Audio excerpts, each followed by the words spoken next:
the vast expanse of territory stretching from the Carpathian Mountains to the shores of the Black Sea witnessed the emergence of one of history's most consequential Germanic peoples during the tumultuous 3rd century AD. In the dense forests of modern-day Ukraine and the rolling steppes that bordered the ancient world's northeastern frontier, the Thervingi tribe began to coalesce into a distinct political and cultural entity that would eventually evolve into the Visigoths. These early Gothic peoples inhabited a landscape of remarkable diversity, where primeval oak and beech forests gave way to fertile river valleys and expansive grasslands that stretched toward the distant Pontic shores. Archaeological evidence from sites along the Dniester River reveals that the Thervingi established their settlements in strategic locations that maximised both defensive capabilities and agricultural potential. Their villages typically occupied elevated positions overlooking river bends, providing natural protection while ensuring access to water sources essential for both human consumption and livestock. The physical remains of these early settlements show rectangular timber-framed houses with stone foundations, often measuring between 15 and 20 metres in length. These structures featured central hearths constructed from carefully arranged fieldstones, with smoke holes cut through thatched roofs supported by sturdy wooden beams harvested from the surrounding forests.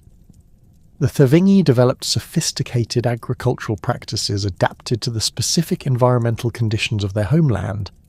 They cultivated barley, wheat, and rye in the fertile alluvial soils of river valleys, while maintaining extensive herds of cattle, sheep, and horses on the grasslands that extended beyond the forest margins. Their farming techniques incorporated crop rotation systems that allowed fields to remain productive over multiple growing seasons, demonstrating an understanding of soil management that surpassed many contemporary Germanic peoples. Archaeological analysis of storage pits found at Thervingi sites reveals evidence of surplus grain production, indicating that these communities had moved beyond subsistence-level agriculture to develop food security systems capable of supporting larger populations. The tribal structure of early Thervingi society reflected a complex hierarchy that balanced traditional Germanic democratic elements with emerging aristocratic leadership. At the apex of this social pyramid stood the rakes, a hereditary nobility whose authority derived from both martial prowess and control over landed resources. These aristocratic families maintained their positions through the distribution of wealth gained from successful military campaigns, the patronage of skilled craftsmen, and the careful management of agricultural surpluses. Below the rakes, a class of free warriors formed the backbone of Thervingi military organisation, with each man obligated to provide his own weapons and equipment when called to serve in tribal conflicts or raiding expeditions. The material culture of the Thervingi bore the distinctive hallmarks of what archaeologists term the Chernyakov culture, a sophisticated cultural complex that flourished across much of present-day Ukraine between approximately 200 and 450 AD. This archaeological horizon provides crucial insights into the daily lives, technological capabilities, and artistic sensibilities of the early Visigoths. Chernyakov pottery, characterized by its fine-tempered clay and elegant proportions, demonstrates advanced ceramic techniques that produce vessels suitable for both utilitarian and ceremonial purposes. The potters of this culture created distinctive wheel-thrown vessels with polished surfaces, often decorated with incised geometric patterns that reflected broader artistic traditions shared among Gothic peoples. Metalworking represented another area of exceptional Thervingi craftsmanship, with archaeological sites yielding evidence of sophisticated techniques for producing both weapons and decorative objects. Their smiths mastered the art of pattern welding, a complex process that created sword blades of exceptional strength and distinctive serpentine patterns visible along the metal surface. These weapons, often measuring over 80 centimetres in length, featured carefully balanced proportions that made them effective both for thrusting attacks and sweeping cuts. The hilts of Thervingi swords typically incorporated organic materials such as bone or antler, wrapped with leather or textile bindings to ensure secure grip during combat. The warrior culture that permeated Thervingi society found expression not only in their weapons and military organisation, but also in their burial practices and religious observances. Archaeological excavations of Thervingi cemeteries reveal graves containing complete weapon sets, including swords, spears, shields, and sometimes horse equipment, indicating the central role that martial identity played in their conception of personal honour and social status. These burials often included elaborate belt fittings decorated with intricate metalwork, suggesting that even everyday objects served as markers of warrior identity and tribal affiliation. Trade relationships with Roman territories developed gradually throughout the 3rd century, initially focusing on the exchange of amber, furs and slaves for Roman manufactured goods, wine and precious metals. Thervingi merchants travelled established routes that connected their homeland with Roman frontier posts along the Danube, carrying amber harvested from Baltic shores and high-quality furs obtained through networks extending deep into the northern forests. Roman archaeological sites near the Danubian frontier have yielded Gothic-produced goods, including distinctively decorated pottery and metalwork that demonstrate the extent of these early commercial relationships. The nature of Thervingi contact with Rome evolved considerably as the 3rd century progressed, shifting from purely commercial interactions to include both hostile raids and formal diplomatic negotiations. Gothic warbands began launching attacks across the Danube during the 240 SAD, targeting Roman settlements in Dacia and Moesia, with increasing frequency and coordination. These raids typically involved forces numbering in the hundreds rather than thousands, suggesting that they represented the actions of individual war leaders rather than coordinated tribal policy. The raiders sought portable wealth, including coins, precious metals, and captives who could be sold in slave markets or ransomed back to Roman authorities. Roman responses to these incursions varied considerably depending on the military situation along other frontier sectors and the political stability within the empire itself. Emperor Philip the Arab attempted to address Gothic pressure through diplomatic means during the late 240s, offering annual payments in exchange for peace along the Danubian frontier. These subsidies, while temporarily effective in reducing the frequency of raids, also served to demonstrate Roman weakness and encouraged further Gothic demands for tribute and territorial concessions. The Thervingi political organisation during this period remained fundamentally decentralised, with individual war leaders maintaining considerable autonomy in their decisions regarding both military campaigns and diplomatic negotiations with Rome. This fragmented authority structure meant that agreements reached with one Gothic leader did not necessarily bind other tribal factions, creating ongoing instability along the frontier that Roman administrators found increasingly difficult to manage effectively. Archaeological evidence from Thervingi settlements dating to the mid-3 RD century reveals increasing quantities of Roman goods, including coins, pottery and metal objects, that indicate growing economic integration despite periodic military conflicts. These materials appear in contexts suggesting they arrived through both legitimate trade and military plunder, with some Roman coins showing evidence of having been deliberately damaged or modified for use as decorative elements in Gothic jewellery and belt fittings. The religious practices of the early Thervingi combined traditional Germanic elements with influences absorbed through contact with the various peoples encountered during their migrations from Scandinavia. They maintained sacred groves within their territories where tribal assemblies gathered to make important decisions regarding war, peace, and internal disputes. These woodland sanctuaries typically centered around particularly ancient or impressive trees, often oaks that had achieved remarkable size and were believed to embody the presence of divine forces. Archaeological investigation of sites associated with Thervingi religious activity has uncovered evidence of ritual deposits, including weapons, jewellery, and animal remains that suggest complex ceremonial practices designed to ensure divine favour for military campaigns and agricultural endeavours. The social organisation of Tervingi communities reflected their adaptation to the specific environmental and political challenges of their Black Sea homeland. Extended family groups known as sippen form the basic units of social organisation, with several related families typically occupying adjacent farmsteads within larger village complexes. These kinship networks provided the foundation for military recruitment, with warbands often composed primarily of men drawn from related family groups who had trained together since childhood and could rely on established bonds of trust and mutual obligation during combat situations. The delicate balance of power that had characterised the relationship between the Tervingi and their neighbouring peoples across the Pontic steppes began to deteriorate dramatically during the final decades of the 4th century. From the distant reaches of Central Asia, a confederation of nomadic warriors under the leadership of Attila and his predecessors had been steadily expanding westward, displacing established populations and disrupting the complex network of tribal territories that stretch from the Volga River to the Carpathian Mountains.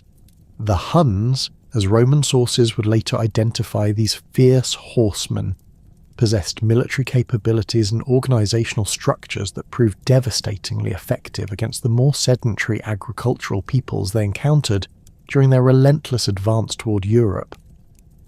Archaeological evidence from sites across modern Ukraine reveals the sudden abandonment of numerous Tervingi settlements during the 370s, with many locations showing clear signs of hasty evacuation rather than gradual demographic decline.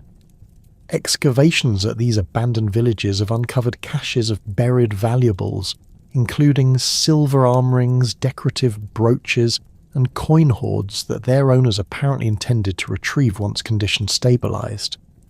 The fact that these treasures remained buried for centuries indicates that their depositors never returned, suggesting the catastrophic nature of the population displacement that occurred during this period. The Hunnic military system represented a fundamental departure from the warfare practices familiar to Gothic peoples. While the Tervingi and their neighbours relied primarily on infantry formations supported by limited cavalry forces, the Huns operated as highly mobile mounted archers, capable of striking targets across vast distances before disappearing back into the steppes. Their composite bows, constructed from layers of wood, horn and sinew, could launch arrows with sufficient force to penetrate mail armour at ranges exceeding 300 metres. This technological advantage, combined with their superior horsemanship and tactical flexibility, allowed relatively small Hunnic forces to defeat much larger Gothic armies that lacked adequate cavalry support. The collapse of the Greuthungi kingdom, around 375 AD, marked the beginning of a cascading series of population movements that would fundamentally reshape the demographic landscape of southeastern Europe. The Greuthungi, who occupied territories east of the Dniester River and maintained more direct contact with the advancing Hunnic forces, found themselves unable to mount effective resistance against enemies who refused to engage in the type of set-piece battles that characterised traditional Germanic warfare.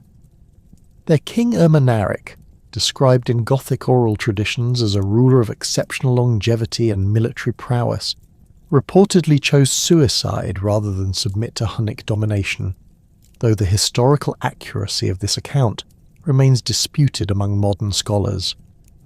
The destruction of Greuthungi political authority created immediate pressure on the Tervingi territories located further west, as refugees from the collapsed kingdom began arriving in increasing numbers throughout 375 and early 376. These displaced populations brought with them first-hand accounts of Hunnic military capabilities and the futility of attempting to resist their advance through conventional means.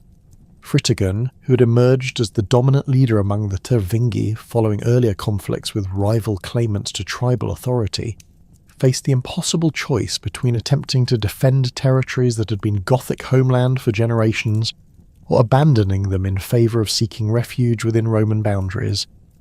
The decision to approach Roman authorities for permission to cross the Danube represented a dramatic departure from traditional Gothic policy, which had generally viewed the empire as either a source of plunder or a diplomatic partner to be negotiated with from a position of strength. Contemporary Roman sources, particularly the detailed account provided by the historian Ammianus Marcellinus, describe the Gothic embassy that arrived at the court of Emperor Valens during the winter of 376. The Gothic representatives, speaking through interpreters familiar with both Latin and Gothic languages, presented their situation in terms designed to appeal to Roman strategic interests, while emphasizing the desperate nature of their circumstances.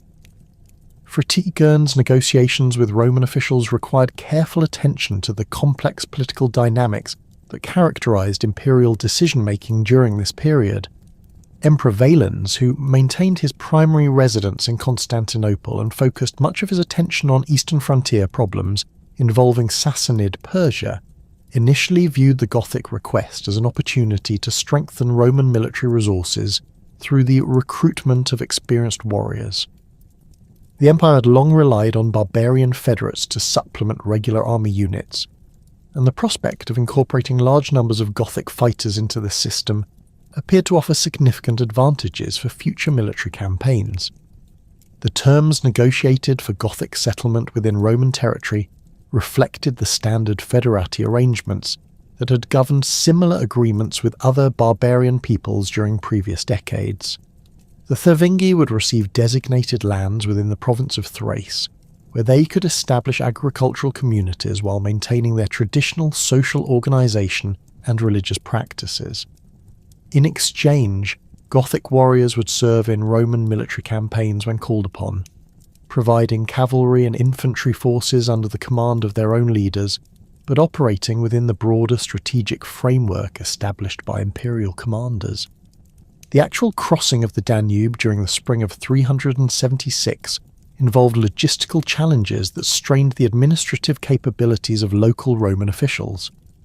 Contemporary sources suggest that the Gothic migration included between 60,000 and 100,000 individuals, representing not only warriors and their immediate families, but also the broader tribal community including craftsmen, farmers, slaves, and livestock herds.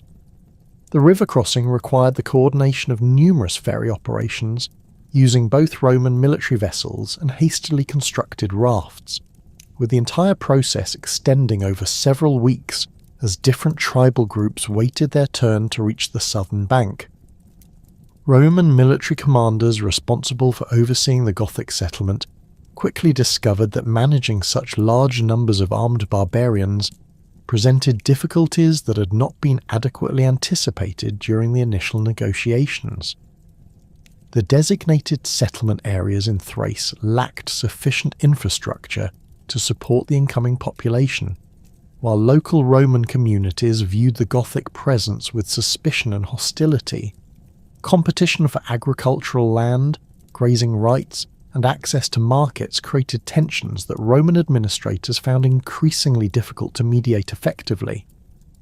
The deteriorating relationship between Gothic settlers and Roman authorities reached a critical point during the winter of 377, when food shortages and administrative corruption combined to create conditions of genuine hardship among the recently arrived Thervingi communities.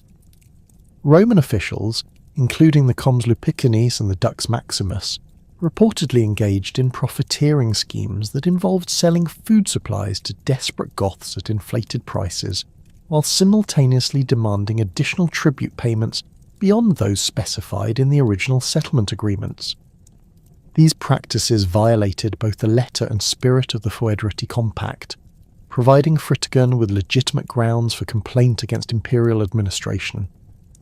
The outbreak of open hostilities between Gothic settlers and Roman forces during 377 represented the culmination of mounting tensions that had been building since the initial river crossing.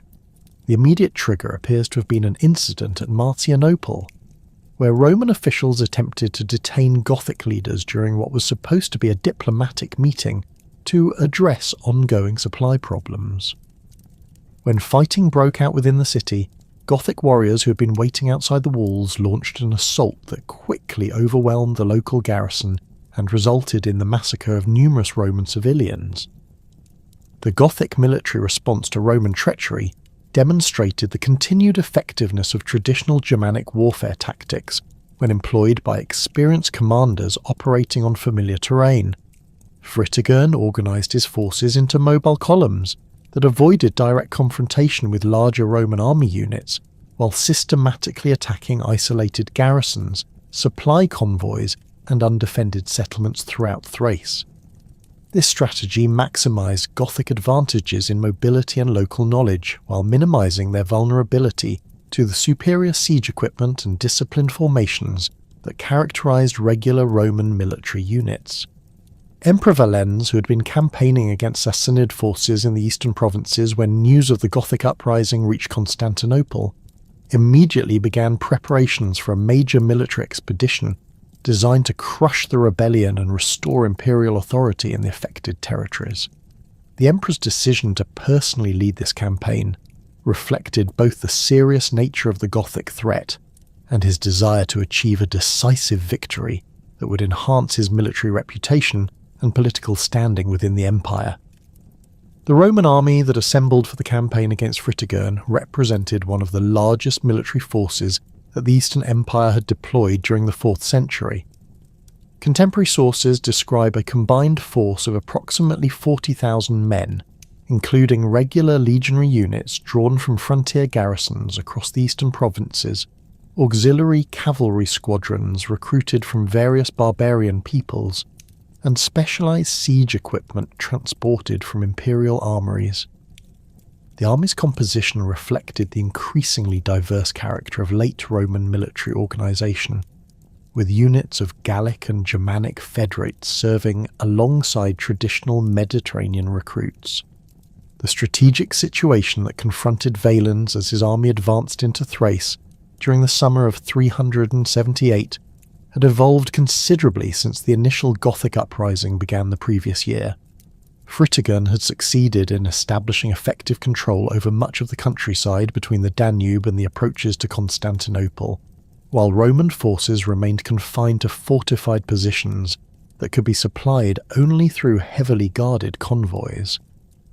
The Gothic leader had also managed to negotiate alliances with other barbarian groups, including bands of Alani and Hunnic warriors who provided additional cavalry support for his operations against Roman targets. The convergence of Roman and Gothic forces near the city of Adrianople on August 9th, 378, occurred under circumstances that favoured neither side decisively. Valens had been attempting to locate and engage the main Gothic army for several weeks, while Fritigern had been seeking to avoid a major battle until he could concentrate all available forces and choose favourable terrain for the encounter. The actual engagement developed when Roman scouting units made contact with Gothic outposts during the early morning hours, leading to a series of escalating skirmishes that drew both armies into a general battle neither commander had originally intended to fight that day. The Battle of Adrianople unfolded across terrain that provided significant advantages to the Gothic forces, who had positioned themselves on elevated ground overlooking the approaches from the direction of the Roman advance. Fritigern had arranged his army in a defensive formation centred around a circular wagon fort, with infantry units deployed behind improvised fortifications constructed from overturned carts and agricultural equipment. This tactical arrangement allowed Gothic warriors to maintain secure positions while forcing Roman attackers to advance uphill across open ground, exposed to archer fire and cavalry charges from the flanks. The Roman assault began with coordinated attacks by legionary units supported by auxiliary archers and slingers, but these initial efforts failed to achieve the rapid breakthrough that Valens had anticipated. Gothic defenders, fighting from prepared positions and motivated by the knowledge that defeat would mean the destruction of their entire community, maintained disciplined resistance despite suffering heavy casualties from Roman siege engines and missile weapons.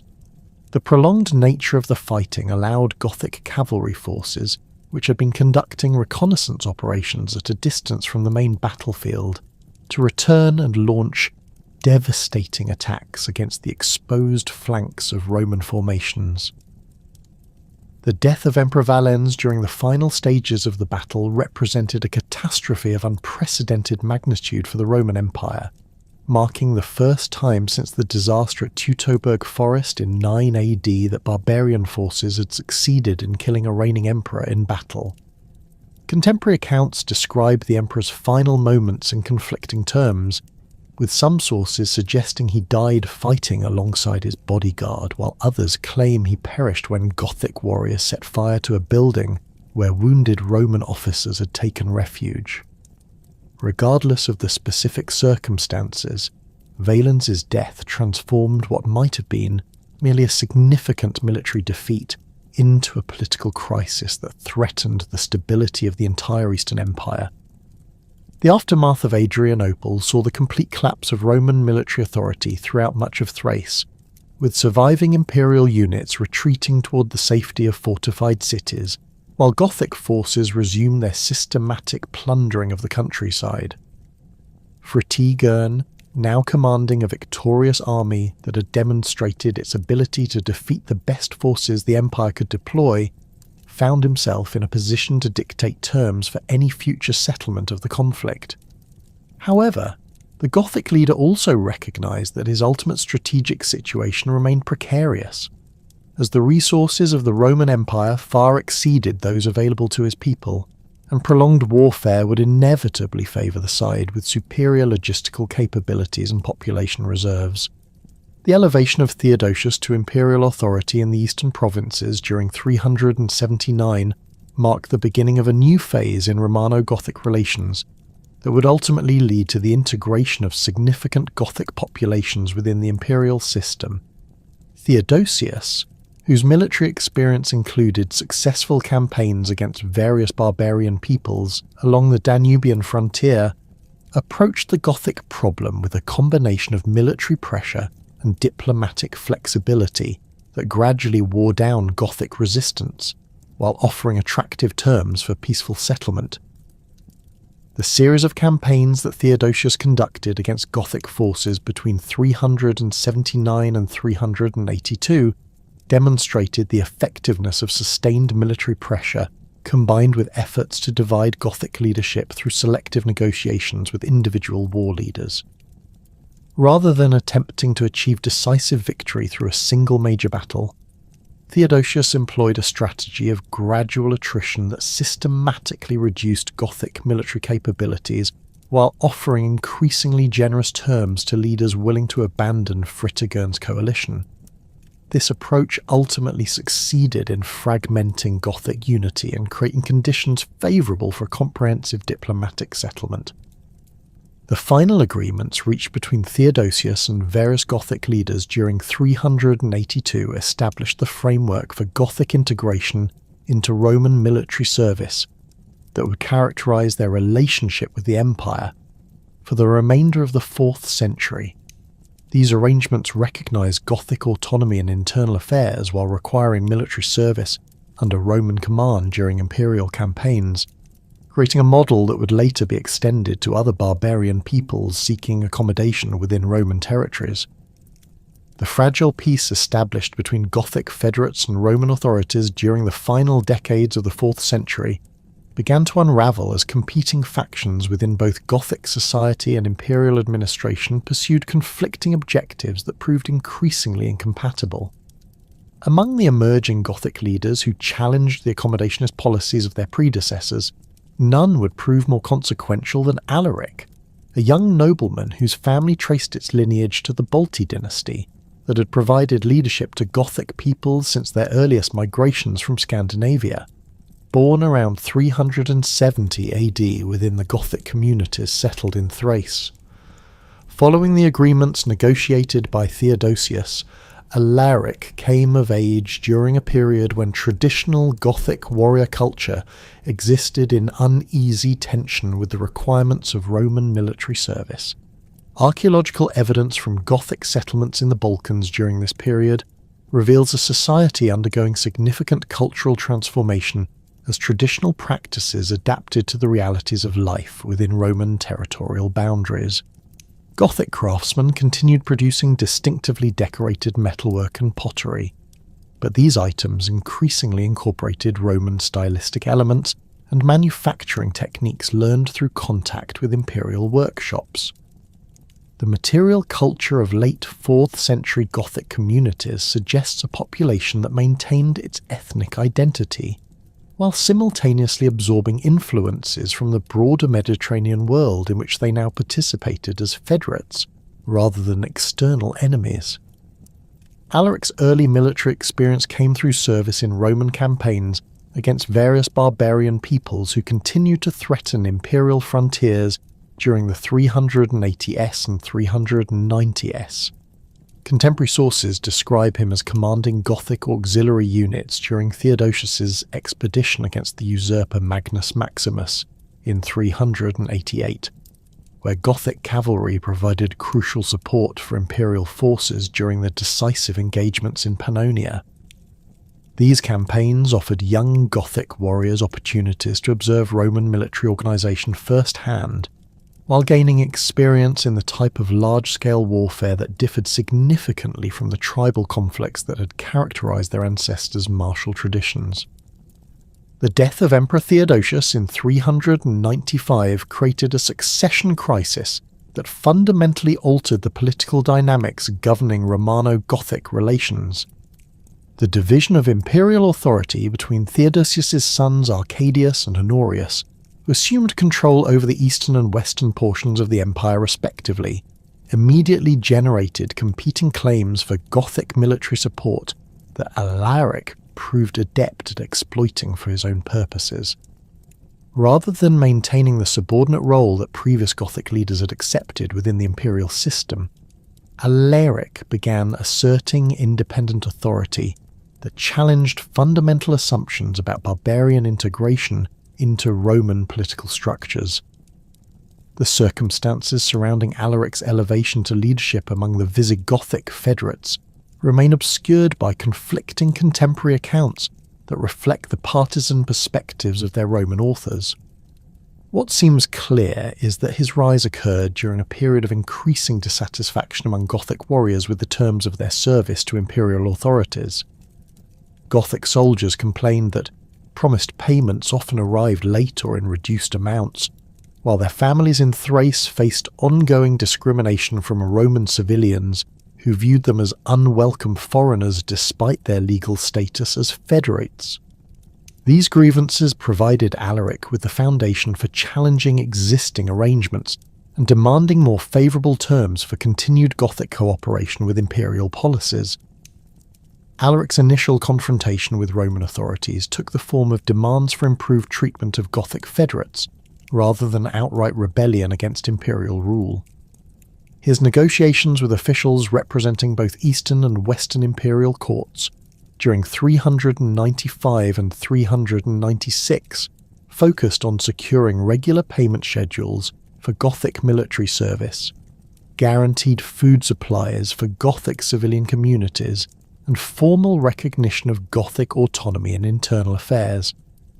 These demands reflected a sophisticated understanding of Roman administrative procedures and legal precedents that suggests Alaric had received education in imperial law and diplomatic protocol during his earlier service as a federate commander. The failure of these diplomatic initiatives to produce satisfactory results led Alaric to adopt increasingly aggressive tactics designed to demonstrate Gothic military capabilities while pressuring imperial authorities to negotiate more seriously. His decision to launch raids into Roman territory during 396 marked a calculated escalation that avoided direct attacks on major population centres while systematically targeting the economic infrastructure that supported imperial tax collection and military recruitment.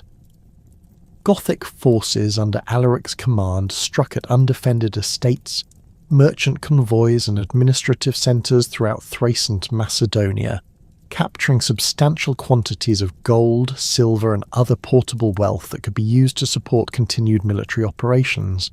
The Roman response to these Gothic incursions revealed the extent to which the empire's military capabilities had deteriorated since the disasters of the previous century.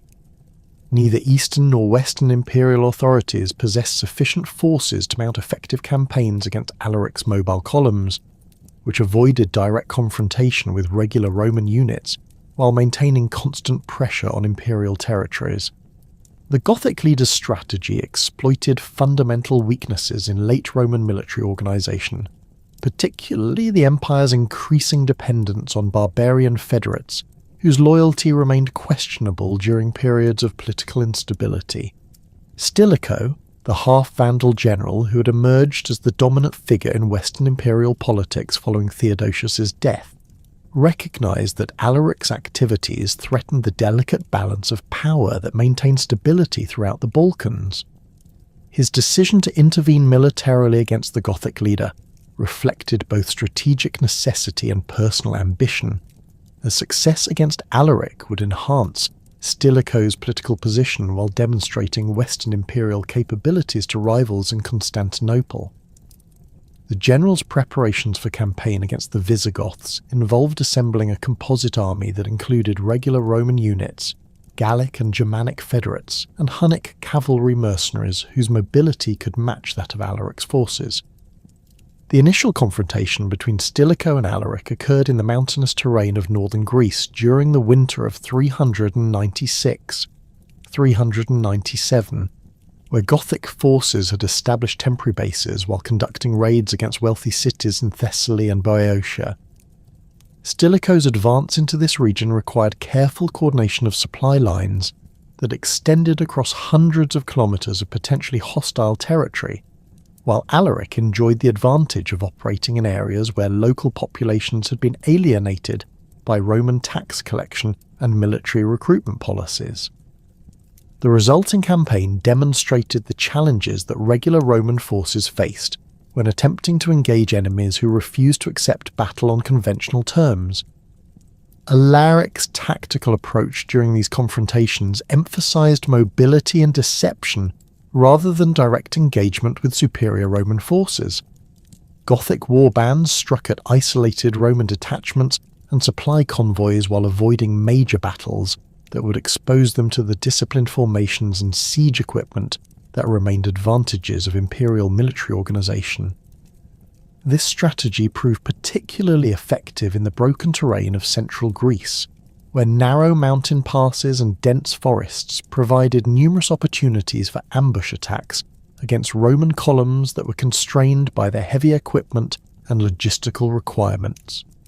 The siege of Athens during 396 represented Alaric's most ambitious attempt to capture a major Roman city and demonstrated both the capabilities and limitations of Gothic military organisation.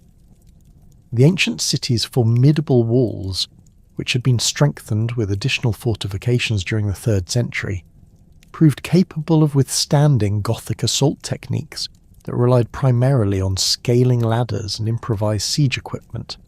However, Alaric's forces succeeded in establishing an effective blockade that prevented the delivery of food supplies and reinforcements, creating conditions within the city that gradually weakened the resolve of both military defenders and civilian populations. The eventual Gothic capture of Athens occurred through negotiation rather than military assault, as city officials recognised that continued resistance would result in the complete destruction of their community without achieving meaningful strategic objectives.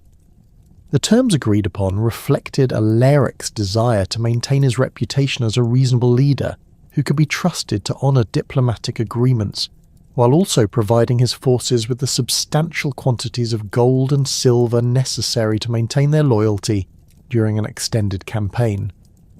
Contemporary accounts describe the Gothic occupation of Athens as relatively restrained, with significant monuments and public buildings remaining intact despite the systematic plundering of private wealth and government treasuries.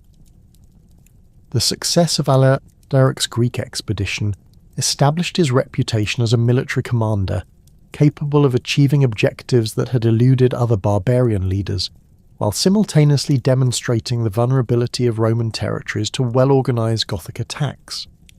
News of the fall of Athens spread rapidly throughout the eastern Mediterranean, encouraging other barbarian peoples to consider similar aggressive actions against imperial authorities while undermining confidence in Roman military capabilities among both allied peoples and potential enemies. The psychological impact of these Gothic victories proved as significant as their immediate material consequences in shaping subsequent developments in Romano-barbarian relations. Stilicho's eventual intervention in Greece during 397 forced Alaric to abandon his conquest in Attica and retreat toward the Adriatic coast, but the Roman general's success proved temporary and incomplete. The Gothic leader had demonstrated his ability to conduct extended military operations deep within Roman territory while maintaining the cohesion and morale of his forces under difficult conditions. More importantly, Alaric had established direct diplomatic contact with officials representing both Eastern and Western imperial courts, creating opportunities for future negotiations that would allow him to play competing Roman factions against each other for maximum advantage. The complex diplomatic maneuvering that characterized Alaric's relationship with imperial authorities during the final years of the 4th century reflected his sophisticated understanding of Roman political dynamics and his ability to exploit the rivalry between Eastern and Western courts for Gothic benefit. His negotiations with Arcadius's representatives in Constantinople during 397 and 398 focused on securing formal recognition of his authority over Visigothic federates in exchange for military service against Western imperial forces, while simultaneously maintaining contact with Stilicho's agents who offered alternative arrangements that would place Gothic forces under Western command. This diplomatic flexibility allowed Alaric to avoid decisive commitment to either side while extracting concessions from both imperial courts. The appointment of Alaric to the position of Magister Militum per Illyricum by Eastern imperial authorities in 398 represented a remarkable transformation in his official status within the Roman system. This promotion, which granted him command authority over regular Roman military units, in addition to his existing control over Gothic federates, reflected Arcadius's determination to secure Gothic support against potential Western intervention in Eastern territories. The appointment also provided Alaric with legal justification for his continued military activities, as his operations could now be characterized as legitimate imperial campaigns rather than barbarian raids against Roman territory. However, Alaric's new official position created as many problems as it solved, particularly in his relationship with Gothic warriors who had followed him based on traditional bonds of personal loyalty rather than Roman concepts of military hierarchy. The integration of Gothic forces into regular Roman command structures required modifications to traditional Germanic military practices that some warriors found unacceptable, while the bureaucratic requirements of Roman military administration conflicted with the informal decision-making processes that had characterized Gothic leadership since their earliest tribal organization. These tensions would continue to influence Alaric's strategic choices throughout his subsequent career as he attempted to balance competing demands from Roman superiors and Gothic subordinates. The outbreak of renewed conflict between Alaric and Western imperial forces during 401 resulted from the complex interaction of several factors that made peaceful coexistence increasingly difficult to maintain. Stilicho's growing influence over Western imperial policy included plans for reasserting Roman control over territories in the Balkans that had been effectively ceded to Eastern authority during the previous decade, while Alaric's position as the Eastern Magister Militum required him to defend these same territories against Western encroachment. The personal animosity that had developed between the two commanders during their earlier confrontations in Greece added an additional element of instability to an already volatile situation. Alaric's decision to launch his first major invasion of Italy during the spring of 401 represented a calculated escalation designed to force Western imperial authorities to negotiate more favourable terms for Gothic participation in Roman political arrangements. Rather than attempting to conquer and occupy Italian territories, the Gothic leader's strategy focused on demonstrating his military capabilities while avoiding actions that would make future diplomatic accommodation impossible. His forces crossed the Julian Alps through passes that had been used by previous barbarian invaders, including the Cimbrian Teutones, whose campaigns during the late 2nd century BC had established precedents for successful barbarian operations in northern Italy. The initial Gothic advance into the Po Valley encountered minimal Roman resistance, as Stilicho's forces remained concentrated around Milan and other major cities while attempting to determine Alaric's ultimate objectives. Gothic columns systematically plundered the countryside throughout Venetia and Liguria, capturing livestock, grain stores and other supplies necessary to support continued military operations, while avoiding direct attacks on fortified positions that would require extended siege operations. This strategy maximised Gothic mobility, while minimising casualties that Alaric could not easily replace during a campaign conducted far from his primary recruiting grounds in the Balkans. The siege of Aquileia during the summer of 401 demonstrated both the strengths and limitations of Gothic military capabilities when confronted with serious Roman defensive preparations. The ancient city's massive walls, which had been constructed during the 2nd century AD and subsequently strengthened with additional fortifications, proved capable of withstanding Gothic assault techniques that relied primarily on direct attacks supported by improvised siege equipment. However, Alaric's forces succeeded in establishing an effective blockade that prevented the delivery of supplies and reinforcements, creating conditions within the city that gradually weakened both military and civilian morale. Stilicho's relief of Aquileia during late 401 marked the beginning of a series of military confrontations that would test both commanders' tactical abilities and strategic judgment. The Roman general's approach to the besieged city required careful coordination of multiple army columns, advancing through terrain that favoured defensive operations, while Alaric faced the difficult choice between abandoning his siege operations or risking a major battle against superior Roman forces.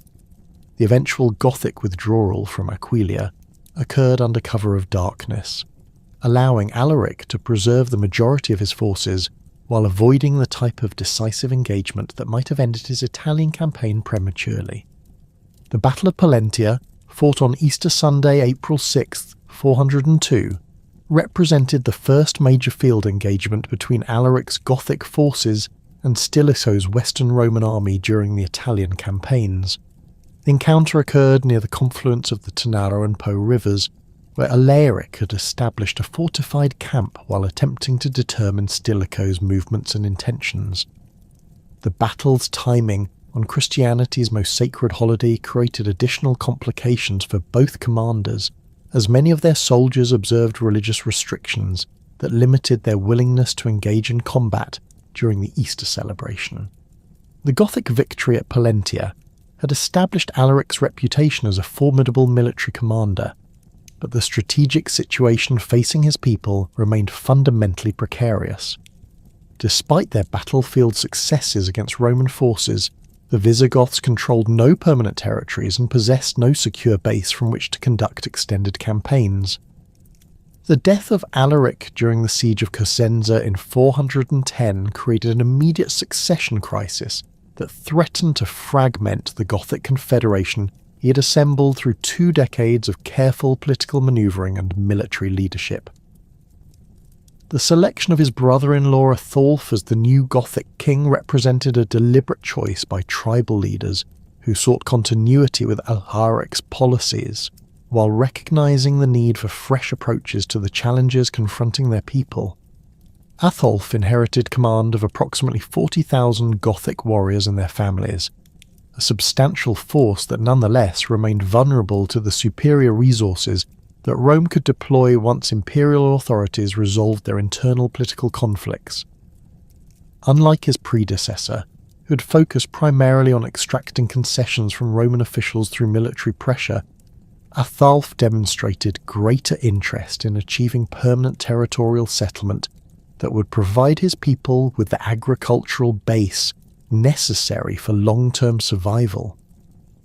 His strategic vision encompassed the establishment of an independent Gothic kingdom within former Roman territories, but one that would maintain cooperative relationships with imperial authorities rather than existing in perpetual hostility to Roman interests.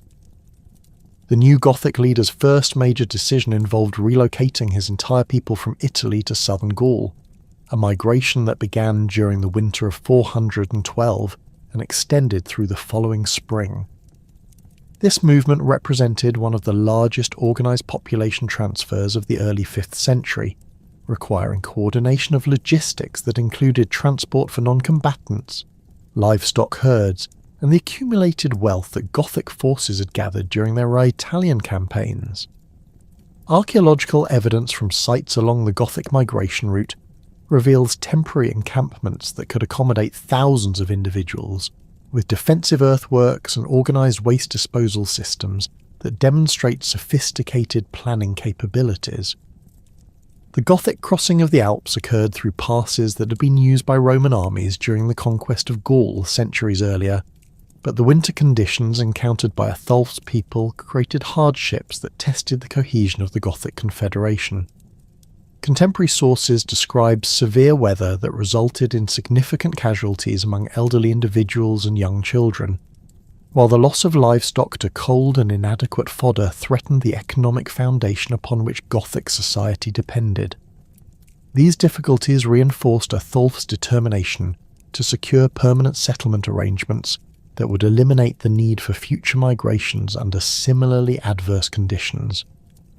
The initial Gothic settlements in Narbonensis during 413 established a pattern of occupation that would characterise Visigothic territorial organisation for the remainder of the 5th century. Rather than displacing existing Roman landowners entirely, Athalf's followers implemented a system of shared control that allowed continued agricultural production while providing Gothic warriors with the resources necessary to maintain their military effectiveness. Roman estate owners retained portions of their properties in exchange for supplying agreed-upon quantities of grain, wine, and other agricultural products to Gothic administrators, while Gothic families received designated parcels of land that they could cultivate using traditional farming techniques adapted to Mediterranean environmental conditions. The administrative challenges involved in governing a mixed Roman Gothic population required Athalf to develop new institutional arrangements that could accommodate the legal traditions and cultural practices of both communities. Gothic customary law, which emphasised personal honour and collective responsibility for maintaining social order, proved difficult to reconcile with Roman legal principles that relied on written statutes and bureaucratic procedures. The compromise solutions that emerged during this period established precedents for the legal pluralism that would characterise Visigothic governance throughout their subsequent history in both Gaul and Spain. Athalf's marriage to Galla Placidia during a lavish ceremony at Narbonne in January 414 represented both a personal alliance and a calculated political strategy designed to legitimise Gothic rule within former Roman territories. Galla Placidia, sister of Emperor Honorius and daughter of Theodosius the Great, had been captured during the Gothic sack of Rome in 410 and had remained with Alaric's forces during their subsequent campaigns in Italy. Her elevated social status and direct connection to the Theodosian dynasty made her an invaluable asset for any barbarian leader seeking recognition from Roman authorities, while her intelligence and political acumen provided Athalf with sophisticated advice regarding imperial court politics. The wedding ceremony itself reflected Athalf's desire to demonstrate Gothic cultural sophistication while respecting Roman aristocratic traditions that would enhance his bride's acceptance of their union. Contemporary accounts describe celebrations that lasted for several days and included both Gothic warrior rituals and Roman ceremonial elements, with gifts presented to the couple that included precious metals, silk textiles, and exotic spices obtained through Mediterranean trade networks. The presence of Roman officials at the ceremony indicated growing acceptance of Gothic political authority among local administrators who recognised the practical necessity of accommodation with their new rulers. The birth of Theodosius, named after Galla Placidia's father, during the summer of 414 appeared to provide Atulf with the dynastic foundation necessary for establishing a lasting Gothic kingdom in southern Gaul. The infant's mixed Gothic-Roman heritage symbolised the cultural synthesis that Atulf envisioned for his realm, while his imperial lineage offered potential legitimacy for future claims to broader authority within the former Roman territories. However, the child's death during his first year eliminated these dynastic possibilities and contributed to growing tensions within Gothic leadership regarding the direction of Atulf's policies. The Gothic occupation of Barcelona during 415 marked a significant expansion of Visigothic territorial control into the Iberian Peninsula, where Roman authority had been weakened by ongoing conflicts with Vandal and Suevi invaders who had crossed the Pyrenees during the previous decade. Atulf's decision to establish his court in this prosperous Mediterranean city reflected his recognition that Gothic long-term survival required access to the commercial networks and urban resources that characterized the most economically developed regions of the former Western Empire. The city's excellent harbour facilities and established connections with North African and Eastern Mediterranean markets provided opportunities for Gothic participation in international trade that could supplement the agricultural resources of their Gallic territories. The assassination of Atulf during the late summer of 415 occurred under circumstances that remain disputed among contemporary sources, though most accounts attribute his death to a conspiracy involving Gothic nobles who opposed his pro-Roman policies and his marriage to an imperial princess. The assassin, identified as Dubius or Sigeric in various sources, appears to have acted with the support of a faction that favoured more aggressive policies toward Roman authorities and rejected the accommodationist approach that had characterised Atulf's reign. The murder took place in Barcelona's royal residence, where the Gothic king was reportedly examining horses in the palace stables when his attacker struck him down with a sword thrust that proved immediately fatal.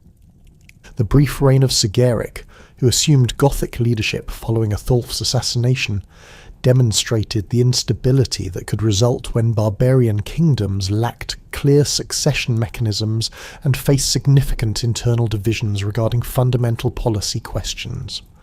Sigeric's attempts to reverse his predecessor's pro-Roman orientation included the public humiliation of Galla Placidia, who was forced to walk 12 miles on foot alongside other Roman captives in a ceremony designed to demonstrate Gothic rejection of accommodation with imperial authorities.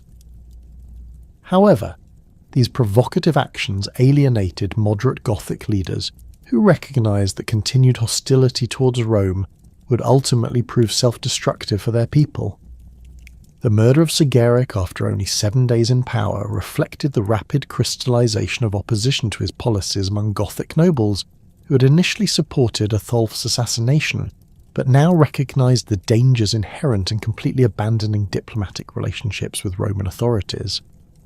The circumstances of Sigeric's death mirror those of his predecessor, with contemporary sources describing another palace conspiracy that eliminated the anti-Roman king before his policies could cause irreparable damage to Gothic interests. The speed with which these events unfolded indicates the volatile nature of Gothic internal politics during this crucial period in their early history as a settled people. The elevation of Valia to Gothic leadership in late 415 represented a return to the pragmatic policies that had characterised Atulf's reign. Though the new king demonstrated greater caution in his approach to Roman negotiations, and avoided the personal commitments that had made his predecessor vulnerable to criticism from traditionalist factions. Valia's background included extensive military experience during the Italian campaigns under Alaric, but he had also observed the administrative challenges that Atulf had faced while attempting to govern settled territories with limited institutional resources. His leadership style emphasized consultation with tribal councils and careful attention to maintaining consensus among competing Gothic interest groups. The negotiations that led to the establishment of the Visigothic Kingdom of Toulouse in 418 required complex diplomatic manoeuvring that addressed the concerns of multiple parties while creating a framework for long-term stability in southwestern Gaul.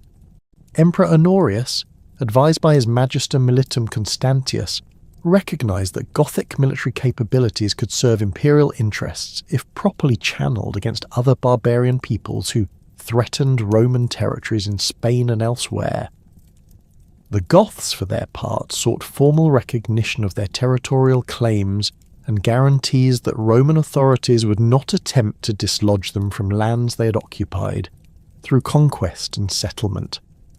The Foedus Agreement signed between Wallia and Honorius established the legal foundation for Visigothic rule over territories that included much of Aquitaine, with Toulouse serving as the kingdom's capital and administrative centre. The treaty's provisions required Gothic military service on behalf of imperial interests, particularly in campaigns against Vandals, Alans and Suevi, who had established themselves in various parts of the Iberian Peninsula following their crossing of the Rhine frontier in 406. In exchange, the Visigoths received formal recognition of their territorial sovereignty and the right to collect taxes from Roman populations within their designated boundaries. The territorial boundaries established for the early Visigothic kingdom encompassed approximately 40,000 square kilometres of some of the most fertile and economically productive land in Gaul. The region's Mediterranean climate supported extensive viticulture and olive cultivation, while the river valleys of the Garonne and its tributaries provided excellent conditions for grain production and livestock grazing. Archaeological surveys of rural sites within these territories reveal evidence of continued agricultural production during the transition from Roman to Gothic control, suggesting that the change in political authority did not significantly disrupt existing economic systems. The Gothic settlement pattern that emerged during the early years of the Toulouse kingdom reflected both practical considerations regarding military security and cultural preferences that had developed during their previous migrations. Gothic nobles typically established their residences on elevated sites that provided defensive advantages while offering commanding views of surrounding agricultural lands, often incorporating elements of Roman villa architecture with traditional Germanic building techniques. These compounds usually included residential quarters for extended family groups, workshops for skilled craftsmen, storage facilities for agricultural surpluses, and stables for the horses that remained central to Gothic military organisation. The integration of Roman administrative practices with Gothic customary law created a distinctive governmental system that would influence political development throughout the former Western Empire during the 5th and 6th centuries. Wallia retained Roman tax collection mechanisms while adapting them to Gothic concepts of military service and personal loyalty, creating hybrid institutions that could function effectively in a society where traditional tribal relationships coexisted with territorial governance requirements. The king's court at Toulouse attracted both Gothic nobles and Roman aristocrats who recognised opportunities for advancement within the new political system. The military campaigns that Wallia conducted in Spain between 416 and 418 fulfilled the terms of the Foedus Agreement, while establishing Visigothic influence in regions that would later become central to their kingdom's territorial expansion. Gothic forces systematically attacked Vandal settlements in Baetica, capturing substantial quantities of gold and silver while eliminating a potential threat to Roman interests in southern Spain. These operations demonstrated Gothic military effectiveness against other barbarian peoples, while providing valuable experience in the type of territorial warfare that differed significantly from the mobile campaigns that had characterized their earlier history. The conflict with the Suevi in northwestern Spain proved more challenging than the anti-Vandal operations, as these Germanic peoples had established more secure territorial bases and developed effective defensive strategies adapted to the mountainous terrain of Galicia.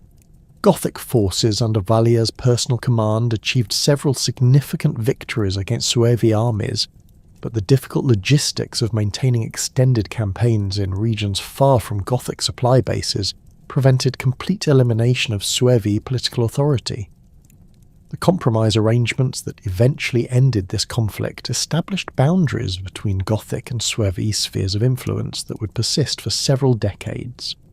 The death of Wallia in 418, shortly after the conclusion of the Spanish campaigns and the formal establishment of the Toulouse kingdom, created another succession crisis that tested the stability of the newly established political arrangements.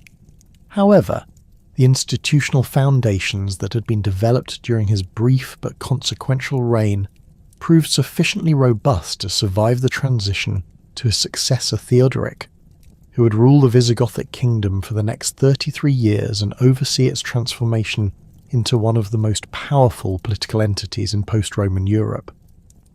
The accession of Theodoric I to the Visigothic throne in 418 marked the beginning of a transformative period that would see the consolidation of Gothic power across southwestern Gaul and the establishment of institutional frameworks capable of governing a complex multi-ethnic kingdom.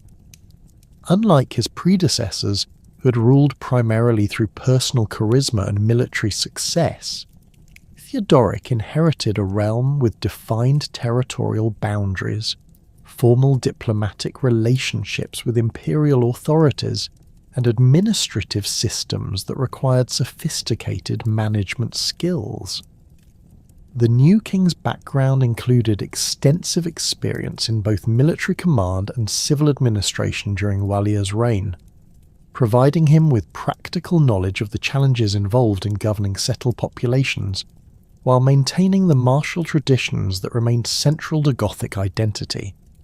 The territorial extent of the Visigothic kingdom at the time of Theodoric's accession encompassed roughly 45,000 square kilometres, stretching from the Loire River in the north to the Pyrenees in the south, with the Atlantic coast forming the western boundary and the Rhone Valley marking the eastern limits of Gothic authority.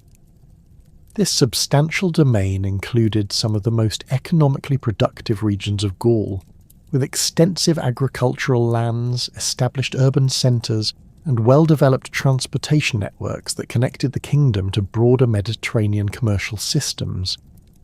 Archaeological evidence from sites throughout these territories reveals continued prosperity during the early decades of Gothic rule, with Roman villa complexes maintaining their agricultural functions while adapting to new ownership patterns and administrative requirements. Theodoric's approach to governance emphasized the systematic integration of Roman administrative practices with Gothic customary law, creating hybrid institutions that could effectively manage the diverse populations within his kingdom. The king established his primary court at Toulouse, transforming the former Roman administrative centre into a Gothic capital that attracted nobles, merchants, and craftsmen from throughout southwestern Europe. The royal residence incorporated elements of both Roman palatial architecture and traditional Germanic great halls, featuring extensive reception areas for diplomatic ceremonies, private quarters for the royal family, and workshops where skilled artisans produced the luxury goods that served as symbols of royal authority and diplomatic gifts for foreign rulers. The military organisation that Theodoric developed during the early years of his reign reflected the kingdom's dual requirements for internal security and external defence against various threats that continued to challenge Visigothic territorial integrity. The core of Gothic military strength remained the traditional warrior bands that had followed Alaric and his successors during their migrations, but these forces now required adaptation to the demands of territorial defence rather than mobile campaigning.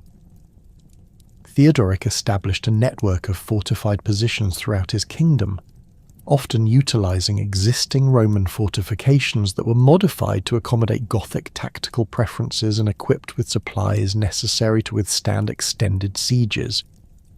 The Gothic warrior class that formed the backbone of Theodoric's military system maintained their traditional emphasis on individual combat skills and personal loyalty to their commanders, but they also adapted to new tactical requirements that emphasize coordinated operations and siege warfare. Archaeological excavations at Gothic military sites reveal evidence of sophisticated weapons production, including pattern-welded swords of exceptional quality and composite bows that incorporated techniques learned from Hunnic and other steppe peoples encountered during their earlier migrations. The integration of Roman siege equipment and engineering techniques with Gothic mobility and fighting spirit created military capabilities that proved highly effective against various enemies who challenged Visigothic territorial claims. The administrative system that evolved under Theodoric's rule demonstrated remarkable sophistication in its ability to manage the complex legal and cultural relationships that characterized a kingdom where Gothic nobles, Roman aristocrats, and various other ethnic groups coexisted within shared territorial boundaries. The king retained Roman tax collection mechanisms while adapting them to Gothic concepts of military service and personal obligation, creating revenue systems that could support both civil administration and military operations, without placing excessive burdens on agricultural populations. Gothic customary law continued to govern relationships among tribal members, while Roman legal principles applied to disputes involving Roman citizens and commercial transactions that required standardized procedures. The economic foundations of the Toulouse kingdom rested primarily on agricultural production that took advantage of the region's favorable climate and fertile soils to generate surpluses capable of supporting substantial non-agricultural populations. The river valleys of the Garonne, Dordogne and their tributaries provided excellent conditions for grain cultivation, while the hillsides throughout Aquitaine supported extensive vineyards that produced wines highly valued in both local and international markets. Archaeological analysis of rural settlements reveals evidence of technological improvements during the early Gothic period, including more efficient ploughing techniques and crop rotation systems that increased agricultural productivity while maintaining soil fertility over extended periods. The urban centres within Theodoric's kingdom experienced significant growth during the first decades of Gothic rule, as political stability and economic prosperity attracted merchants, craftsmen, and other specialists who contributed to increasingly complex commercial networks. Toulouse itself grew from a modest Roman administrative centre into a major European capital, with population estimates suggesting growth from approximately 15,000 inhabitants in 418 to over 30,000 by the 440s.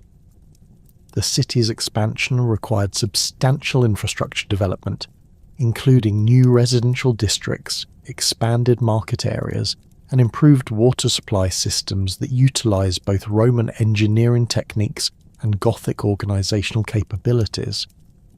The diplomatic relationships that Theodoric maintained with various neighbouring powers reflected his sophisticated understanding of the complex political dynamics that characterised 5th century Europe, where the collapse of effective Roman authority had created opportunities for ambitious rulers while also generating numerous sources of potential conflict. The king's correspondence with imperial officials in both Ravenna and Constantinople demonstrated his continued recognition of nominal Roman sovereignty, while asserting practical independence in matters affecting Visigothic territorial interests. These diplomatic contacts proved particularly valuable in securing formal recognition of Gothic territorial claims and obtaining imperial support for military operations against common enemies. The relationship between the Visigothic kingdom and the remnants of Roman authority in Gaul required careful management of competing interests and conflicting loyalties that could easily have destabilized the entire region.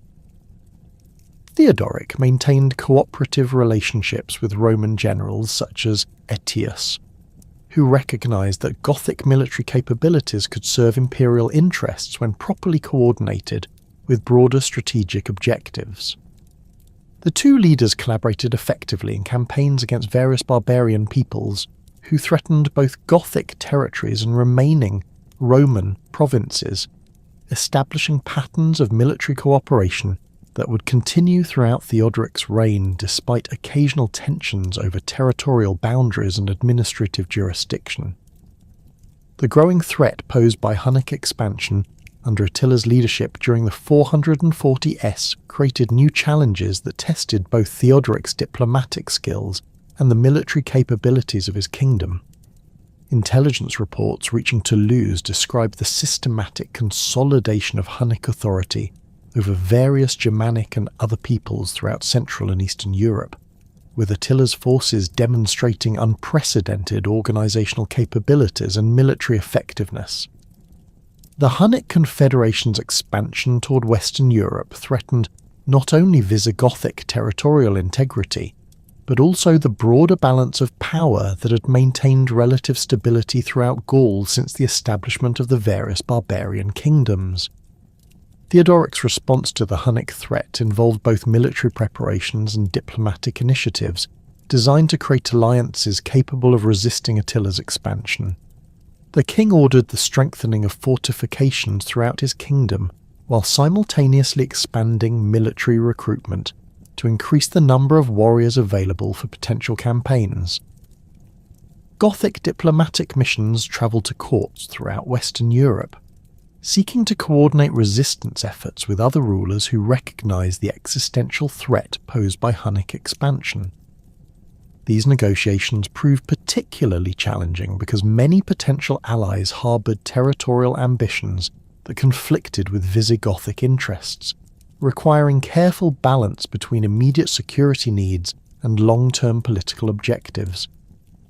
The military reforms that Theodoric implemented during the late 440s reflected lessons learned from intelligence reports regarding Hunnic tactical capabilities and organisational methods.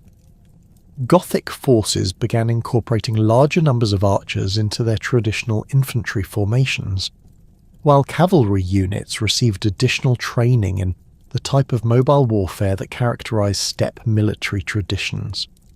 The king also established improved communication systems throughout his kingdom, utilising mounted messengers and signal fires to ensure rapid transmission of intelligence regarding enemy movements and coordination of defensive responses.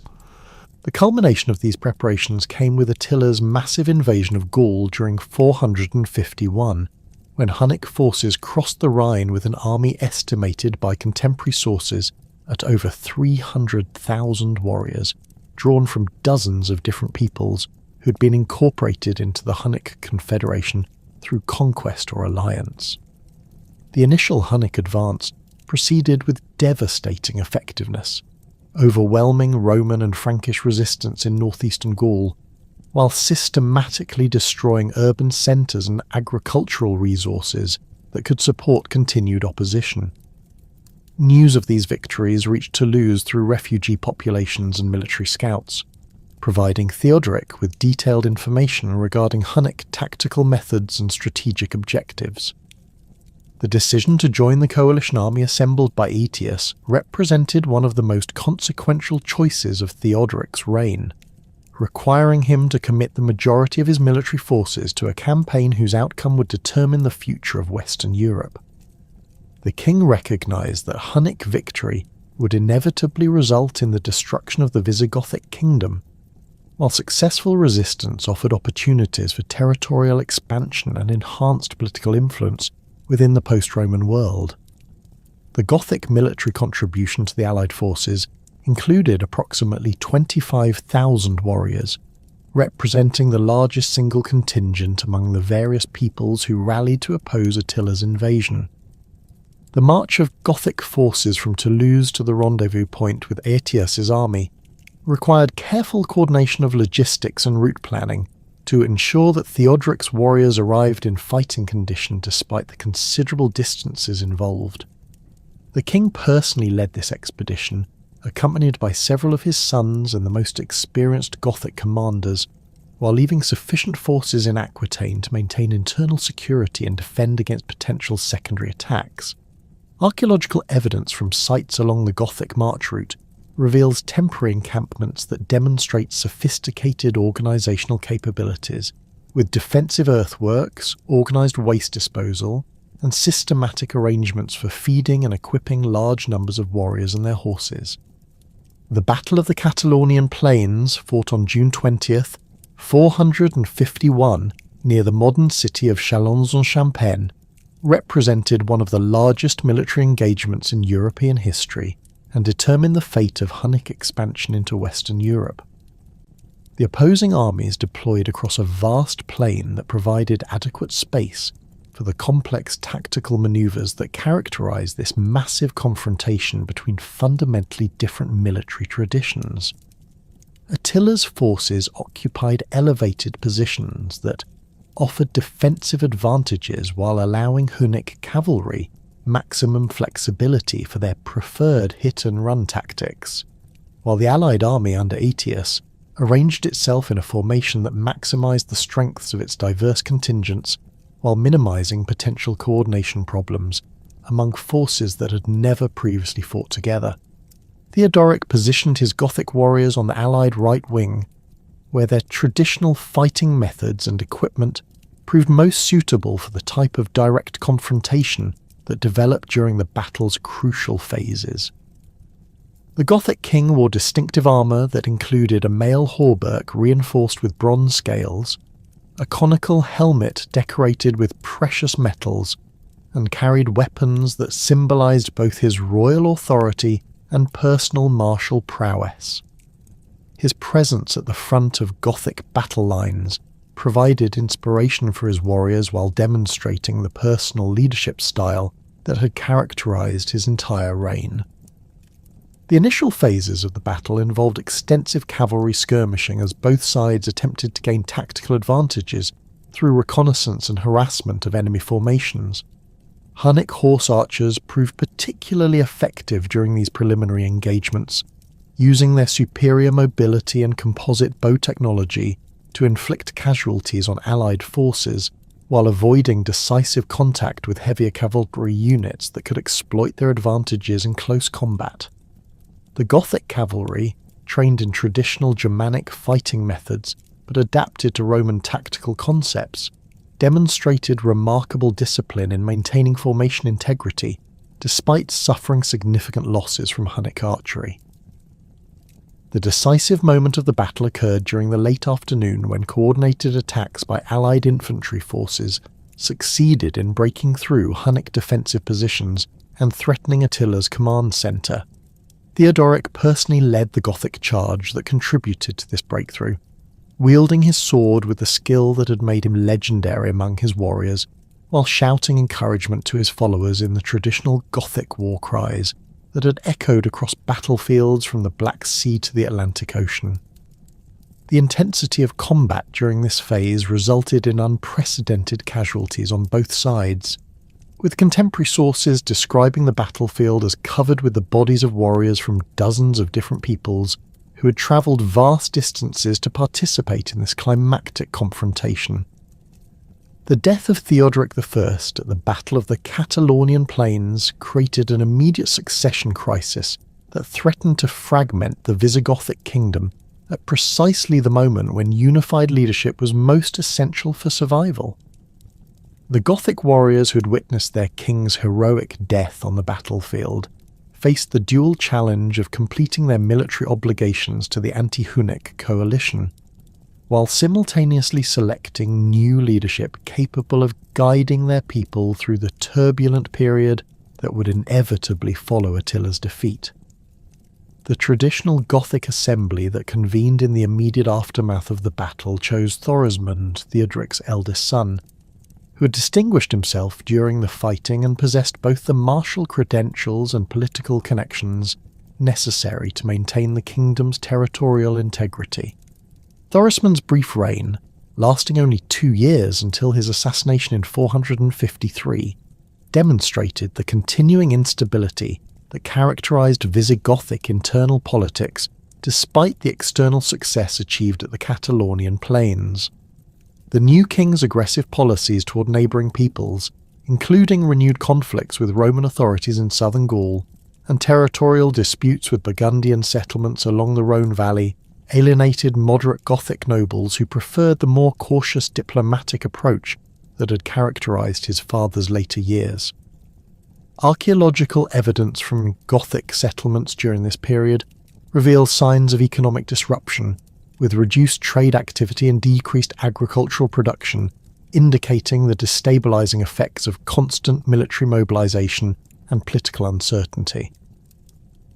The elevation of Theodoric II following his brother's murder marked a return to the pragmatic policies that had enabled the Visigothic kingdom to prosper during the previous 3 decades, but the new king inherited a significantly more challenging strategic environment than his predecessors had faced. The collapse of effective Roman authority throughout much of Gaul had created a power vacuum that various Germanic peoples sought to fill through territorial expansion, while the emergence of Frankish power under increasingly capable leaders posed a direct threat to Visigothic dominance in southwestern France. Theodoric II's diplomatic correspondence with officials in both Ravenna and Constantinople reveals his sophisticated understanding of these complex political dynamics and his determination to maintain Gothic independence while adapting to changing circumstances. The Frankish expansion under Childeric I during the 460s represented the beginning of sustained pressure on Visigothic territories that would eventually prove decisive in determining the fate of the Toulouse kingdom. Unlike previous Frankish leaders, who had focused primarily on consolidating control over territories in northeastern Gaul, Childeric demonstrated strategic vision that encompassed systematic expansion southward toward the economically valuable regions controlled by the Visigoths.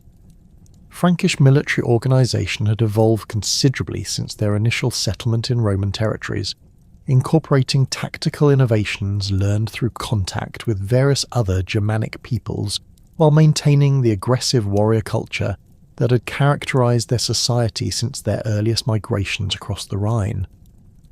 The Frankish military advantages that would prove crucial in their eventual victory over the Visigoths included superior numbers, more secure territorial bases, and increasingly effective coordination between different tribal groups that had previously operated independently. Archaeological analysis of Frankish weapon deposits from this period reveals technological improvements that enhanced their battlefield effectiveness, including longer swords with improved metallurgy, more sophisticated shield construction, and the adoption of cavalry techniques that increased their tactical flexibility. The Frankish emphasis on infantry combat, supported by growing numbers of mounted warriors, created military capabilities particularly well suited to the type of territorial warfare that characterized conflicts in 5th century Gaul. Clovis' accession to Frankish leadership around 481 transformed what had been gradual territorial pressure into systematic conquest campaigns that threatened the very existence of the Visigothic kingdom. The new Frankish king combined exceptional military skills with sophisticated political intelligence that enabled him to exploit divisions among his enemies while building coalitions capable of achieving decisive strategic objectives. His early campaigns against various Roman enclaves in northern Gaul demonstrated tactical innovations that incorporated lessons learned from previous Frankish defeats, while his diplomatic initiatives succeeded in securing alliances with Burgundian and other Germanic leaders who had previously remained neutral in conflicts between Franks and Visigoths. The religious dimension of Clovis's challenge to Visigothic authority added ideological complexity to what might otherwise have remained purely territorial conflicts between competing Germanic kingdoms. The Frankish king's conversion to Catholic Christianity around 496 provided him with powerful support from Roman ecclesiastical authorities who viewed Arian Visigoths as heretical enemies of Orthodox faith. This religious alliance proved particularly valuable in securing the loyalty of Roman populations within territories that Clovis conquered, as local bishops actively supported Frankish rule while encouraging resistance to continued Visigothic authority. The ideological framework that emerged from this religious conflict transformed military campaigns into crusades that attracted support from throughout Catholic Europe. Alaric II, who succeeded his father Theodoric II in 484, inherited a kingdom facing unprecedented external pressures, while simultaneously dealing with internal divisions that weakened Gothic resistance to Frankish expansion. The new king's reign coincided with a period of increasing religious persecution, directed against Catholic populations within Visigothic territories, as Arian bishops sought to strengthen their theological position through aggressive enforcement of doctrinal uniformity. These policies alienated significant portions of the kingdom's Roman population, creating potential fifth columns that could support Frankish invasion when military campaigns eventually commenced. The deteriorating military situation facing the Visigothic kingdom during the final decades of the 5th century reflected both external pressures and internal weaknesses that Alaric II proved unable to address effectively. Gothic military recruitment had declined as prolonged warfare reduced the warrior population, while economic disruption caused by constant military mobilization undermined the agricultural foundation that supported the kingdom's military capabilities. Archaeological evidence from Gothic fortifications dating to this period shows hasty repairs and modifications that suggest desperate attempts to maintain defensive positions with inadequate resources and manpower. The diplomatic isolation that characterized Alaric II's position during the early years of the 6th century resulted from Clovis's successful efforts to neutralize potential Visigothic allies through a combination of military pressure and political agreements. The Burgundian kingdom, which had previously maintained neutral relations with both Franks and Visigoths, gradually shifted toward alliance with Clovis as Frankish military successes demonstrated the probable outcome of the broader conflict. Ostrogothic support for their Visigothic cousins remained limited to diplomatic protests and occasional military assistance that proved insufficient to alter the fundamental balance of power in Gaul. The outbreak of open warfare between Franks and Visigoths in 506 occurred when Clovis finally possessed sufficient military strength and political support to launch the comprehensive conquest campaign that would eliminate Visigothic power in Gaul permanently. The Frankish king's preparations for this decisive conflict included diplomatic negotiations that secured Burgundian neutrality while preventing significant Ostrogothic intervention on behalf of their Visigothic allies. Archaeological evidence from Frankish military sites dating to this period reveals extensive weapons production and supply accumulation that indicates systematic preparation for extended campaigning rather than the limited raids that had characterized earlier conflicts. The initial Frankish advance into Visigothic territory proceeded with devastating effectiveness, as Clovis's forces systematically captured fortified positions that had anchored Gothic defensive strategies for decades. The siege techniques that Frankish armies employed demonstrated significant improvements over previous Germanic military capabilities, incorporating Roman engineering knowledge with innovative approaches to overcoming defensive obstacles. Gothic resistance proved sporadic and poorly coordinated, reflecting both the kingdom's military weaknesses and the psychological impact of facing enemies who enjoyed overwhelming advantages in numbers and resources. The Battle of Vuil, fought in 507 near Poitiers, represented the culmination of Frankish expansion and the effective end of Visigothic power in Gaul. The engagement occurred on terrain that favoured neither side decisively, with both armies deploying across rolling plains that provided adequate space for the cavalry manoeuvres that had become increasingly important in Germanic warfare. Alaric II personally commanded the Visigothic forces, wearing the royal armour that had been crafted for his grandfather Theodoric I and carrying weapons that symbolised dynastic continuity dating back to the great migrations of the previous century. The tactical development of the battle reflected the fundamental differences in military organisation and strategic objectives that distinguished Frankish and Visigothic approaches to warfare. Clovis deployed his forces in a formation that maximised Frankish advantages in infantry combat, while utilising cavalry units to exploit breakthrough opportunities and pursue retreating enemies.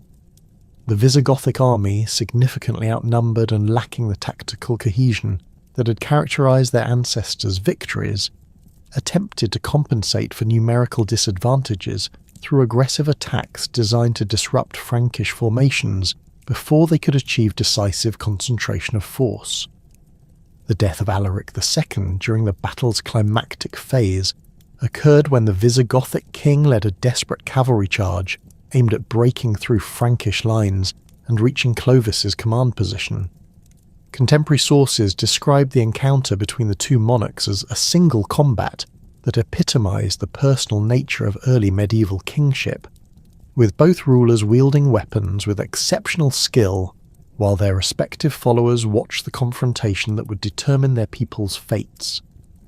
The Frankish king's victory in this duel, achieved through a spear thrust that penetrated Alaric's mail armour, immediately demoralised Visigothic resistance and precipitated the collapse of organised Gothic military opposition. The immediate aftermath of Vouilly saw the rapid disintegration of Visigothic authority throughout most of Gaul, as Frankish forces systematically occupied major cities, while Gothic nobles fled southward with whatever portable wealth they could salvage from their estates. The speed of this collapse reflected not only military defeat, but also the erosion of popular support that had occurred during the preceding decades of religious persecution and economic decline. Archaeological evidence from abandoned Visigothic settlements reveals signs of hasty evacuation, with valuable items left behind and agricultural equipment abandoned in fields, indicating the panic that accompanied the kingdom's final collapse. The massive population movement that followed the Gothic defeat at Vouilly represented one of the largest organised migrations in European history, as virtually the entire Visigothic nobility and substantial portions of the warrior class abandoned their Gallic territories in favour of seeking refuge in Spain. This exodus included not only military personnel but also craftsmen, merchants, and other specialists whose skills would be essential for re-establishing Gothic civilization in new territories. The logistical challenges involved in coordinating this migration required sophisticated planning capabilities, with Gothic leaders organising supply systems and establishing temporary camps that could accommodate thousands of refugees during their journey across the Pyrenees. Theodoric the Great's intervention on behalf of his Visigothic cousins provided crucial support that enabled the successful completion of their migration to Spain, while preventing complete destruction of Gothic political organisation. The Ostrogothic king's military forces, dispatched from Italy under the command of experienced generals, established defensive positions that protected Gothic refugees from Frankish pursuit, while simultaneously beginning the reconquest of strategic positions in southern Gaul. This intervention reflected both familial loyalty and strategic calculation, as Theodoric recognised that Frankish expansion threatened broader Germanic interests throughout Western Europe. The establishment of Toledo as the new Visigothic capital represented a deliberate choice that reflected both practical considerations and symbolic significance for a people seeking to rebuild their political identity after catastrophic defeat. The city's central location within the Iberian Peninsula provided strategic advantages for controlling territories that extended from the Pyrenees to the Strait of Gibraltar, while its existing infrastructure and established commercial connections offered foundations for economic recovery. Archaeological excavations within Toledo's medieval quarters have revealed evidence of substantial construction activity during the early 6th century, including new residential districts designed to accommodate Gothic nobles and expansion of existing religious buildings to serve the kingdom's Arian Christian population.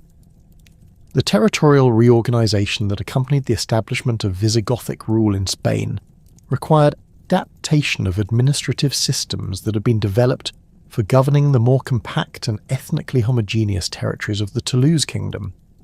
The Iberian Peninsula's diverse geography, ranging from Mediterranean coastal plains to mountainous interior regions, presented challenges that demanded flexible approaches to local governance while maintaining overall political unity.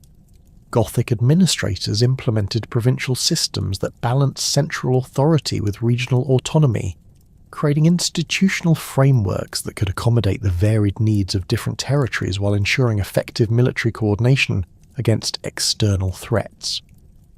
The religious landscape of the early Visigothic kingdom in Spain reflected the complex theological divisions that had characterized Christian communities throughout the former Roman Empire since the 4th century. The Arian Christianity that the Visigoths had embraced during their migrations served multiple functions beyond spiritual guidance, operating as a marker of ethnic identity that distinguished Gothic rulers from their predominantly Catholic Roman subjects.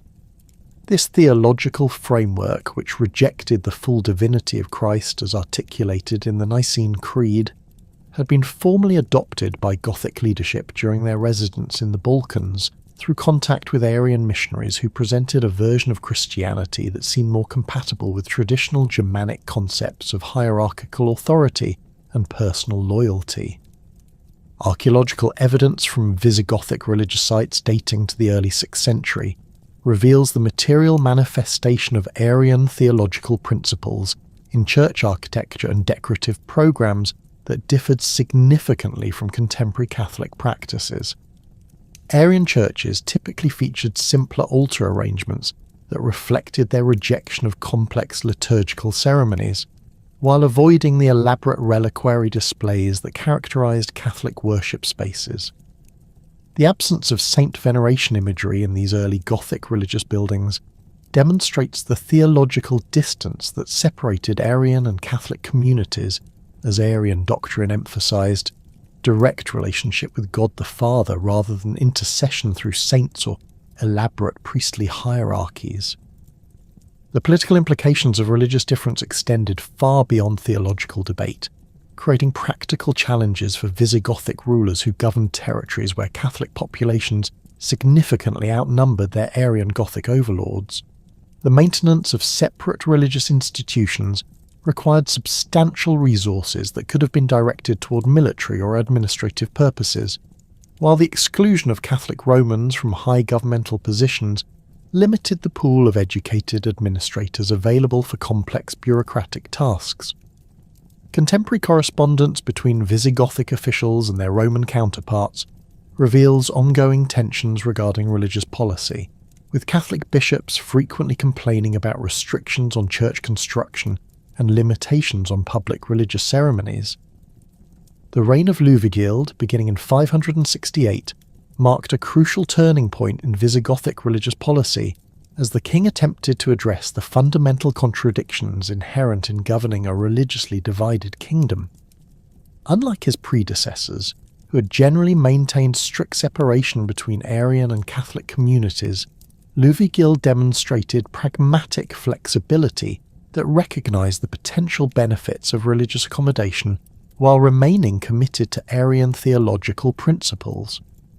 His approach involved selective relaxation of restrictions on Catholic religious activities, combined with efforts to promote theological dialogue between Arian and Catholic clergy, creating opportunities for mutual understanding that had been absent during previous decades. The king's personal religious convictions remained firmly grounded in Arian tradition, as evidenced by his continued support for Arian bishops and his patronage of theological scholarship that defended Arian interpretations of scriptural texts.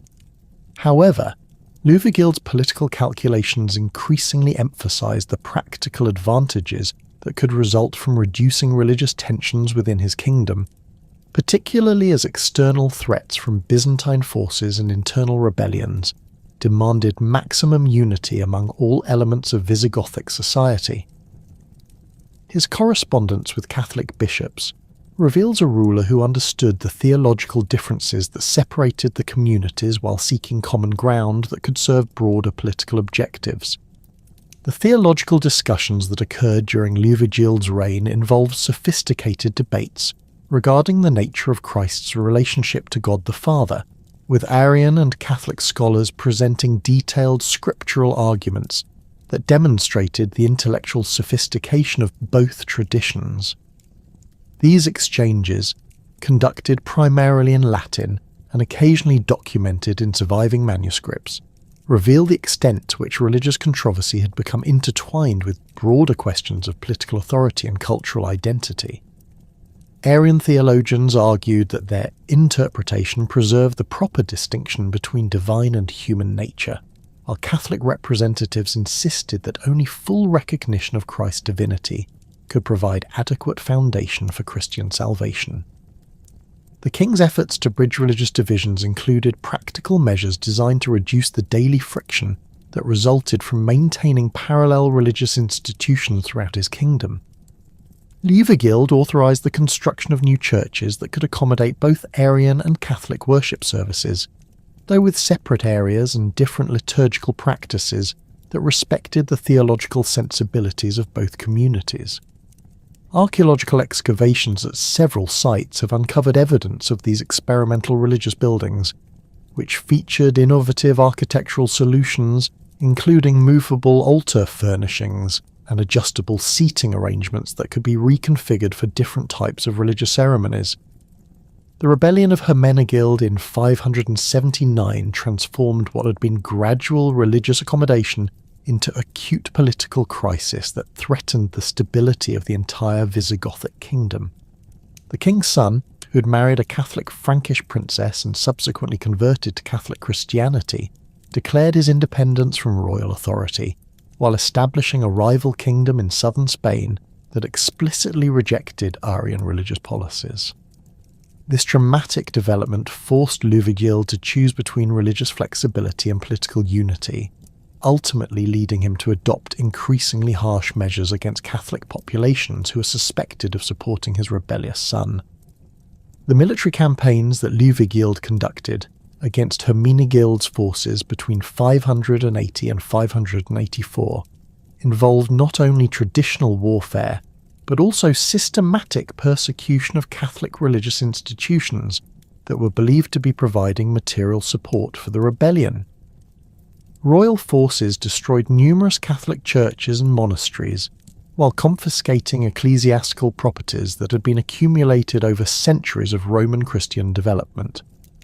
Contemporary chronicles describe these actions as representing a fundamental shift in royal policy from accommodation toward active suppression of Catholic religious practice, though modern analysis suggests that Liuvigild's measures were primarily political rather than theological in motivation.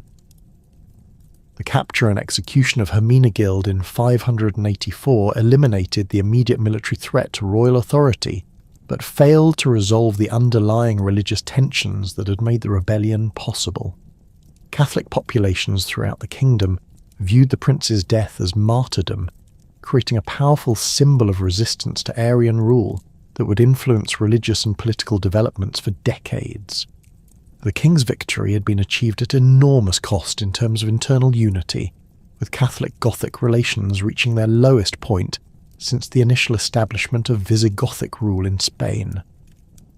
The final years of Liuvigild's reign saw renewed efforts to address religious divisions through theological compromise rather than political suppression, as the king recognized that military victory alone could not create the stable foundation necessary for long-term governance. His initiatives included attempts to develop modified Arian theological positions that might be acceptable to moderate Catholic clergy, while simultaneously offering political concessions that would encourage Catholic cooperation with royal administration. These efforts achieved limited success, primarily because the fundamental theological differences between Arian and Catholic Christianity could not be resolved through political negotiation or administrative accommodation.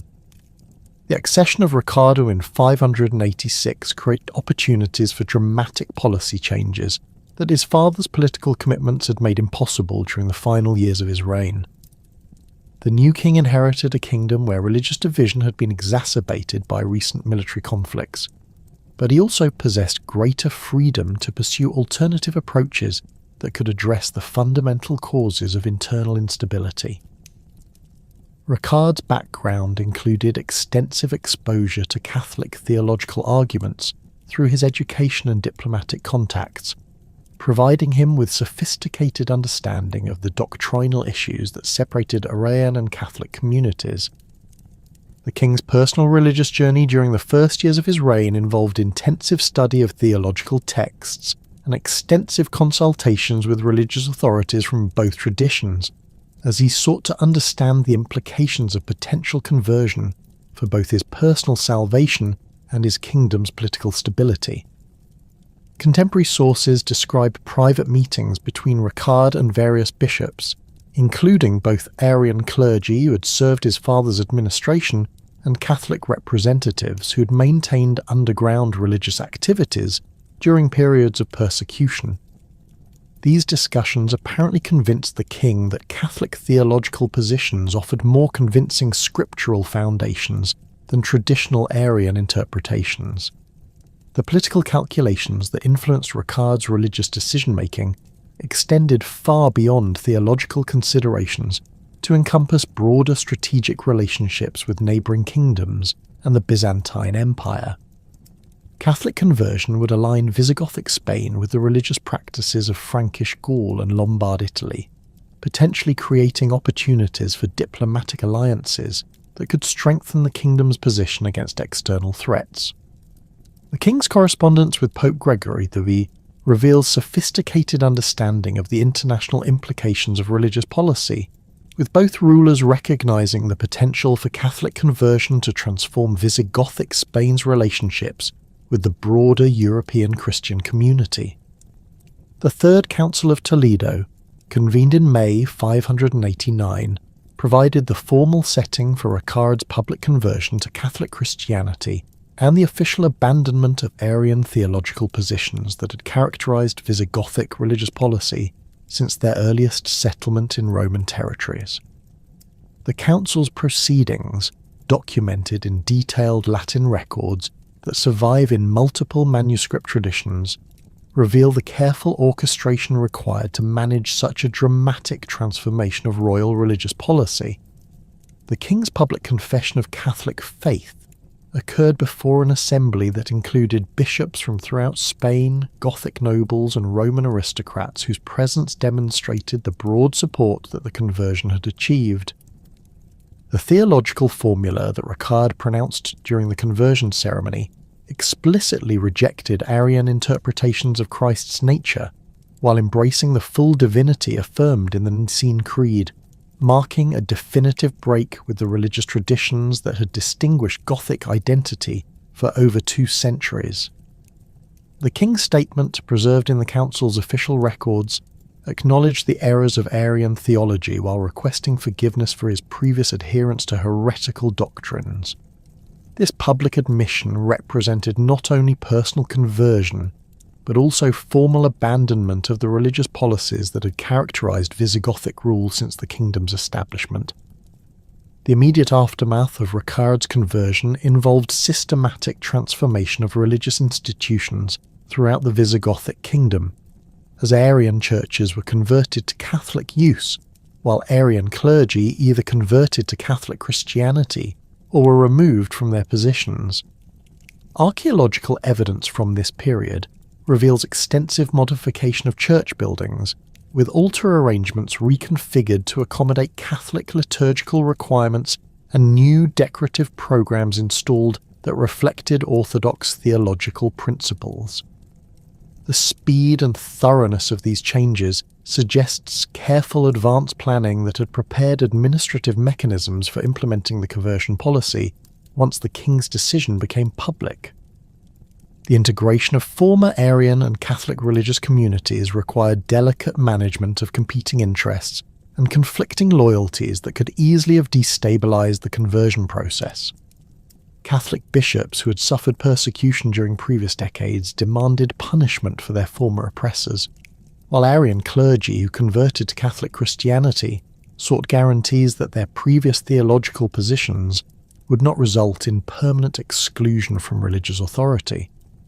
Ricard's solution involved establishing clear procedures for clerical conversion, while offering amnesty for past religious conflicts. creating framework for religious unity that balanced justice with practical necessity. The persecution of remaining Arian communities that refused to accept the king's conversion represented the darker aspect of religious transformation, as royal authorities employed increasingly harsh measures to eliminate theological opposition that was viewed as political disloyalty. Contemporary sources describe the confiscation of Arian religious properties, the exile of stubborn Arian bishops, and the forced conversion of Arian lay people who attempted to maintain their traditional religious practices. These policies, while effective in achieving religious uniformity, created resentment among some Gothic communities that viewed the abandonment of Arian Christianity as betrayal of their ancestral traditions. The religious unification achieved under Ricardwand created unprecedented opportunities for cultural and intellectual development that would transform Visigothic Spain into one of Europe's most sophisticated civilizations during the 7th century. The elimination of theological divisions that had previously consumed administrative resources and political energy allowed successive kings to focus on projects that enhanced the kingdom's cultural prestige while strengthening its institutional foundations.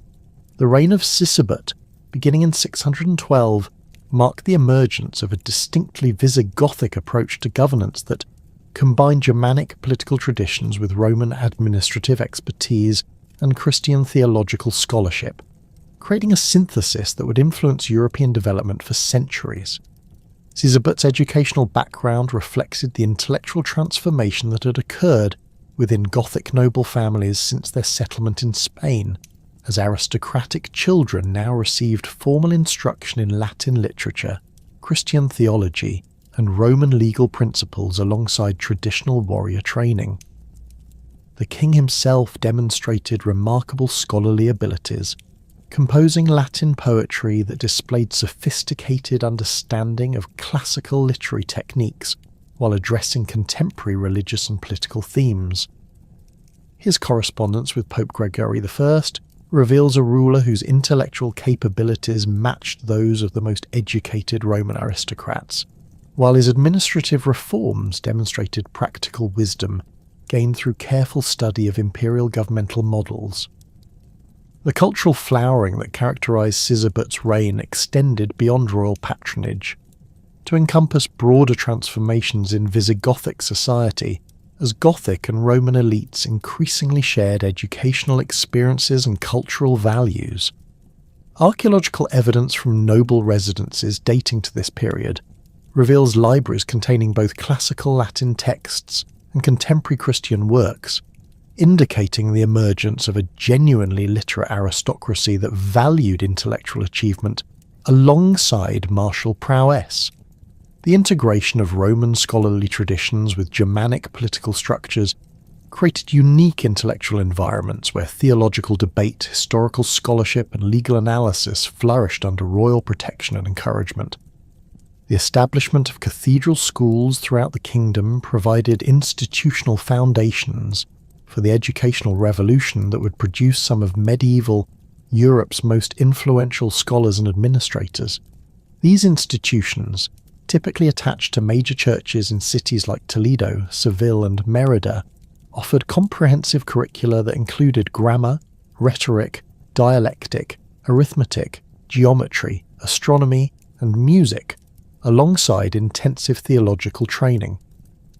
The schools attracted students from throughout the kingdom and beyond, creating networks of educated clergy and administrators whose shared intellectual formation strengthened the kingdom's institutional coherence while spreading Visigothic cultural influence throughout the Western Mediterranean. The intellectual achievements of Isidore of Seville during the early decades of the 7th century represented the culmination of educational developments that had been building since Ricard's conversion, while simultaneously establishing foundations for scholarly work that would influence European intellectual development for centuries.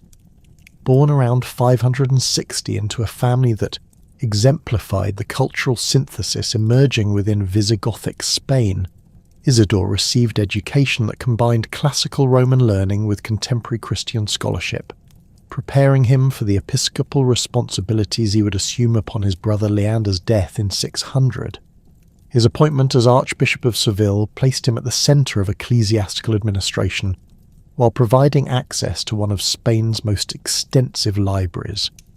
The Etymologies, Isidore's most ambitious scholarly project, represented an unprecedented attempt to preserve and systematise the entire range of human knowledge as understood in the early 7th century. This massive work, consisting of 20 books that covered topics ranging from grammar and rhetoric to medicine and architecture, reflected the author's conviction that all learning ultimately served divine purposes, while demonstrating his remarkable ability to synthesize information from hundreds of classical and contemporary sources. The encyclopedia's organizational structure, which arranged knowledge according to etymological relationships between words, revealed Isidore's belief that linguistic analysis could uncover the fundamental connections that linked all aspects of human understanding. The scope of classical learning that Isidore preserved through his writings extended far beyond what would have survived without his systematic efforts to collect and organize ancient texts. His work incorporated material from Roman authors whose writings had become increasingly rare as manuscript production declined during the political disruptions of the 5th and 6th centuries.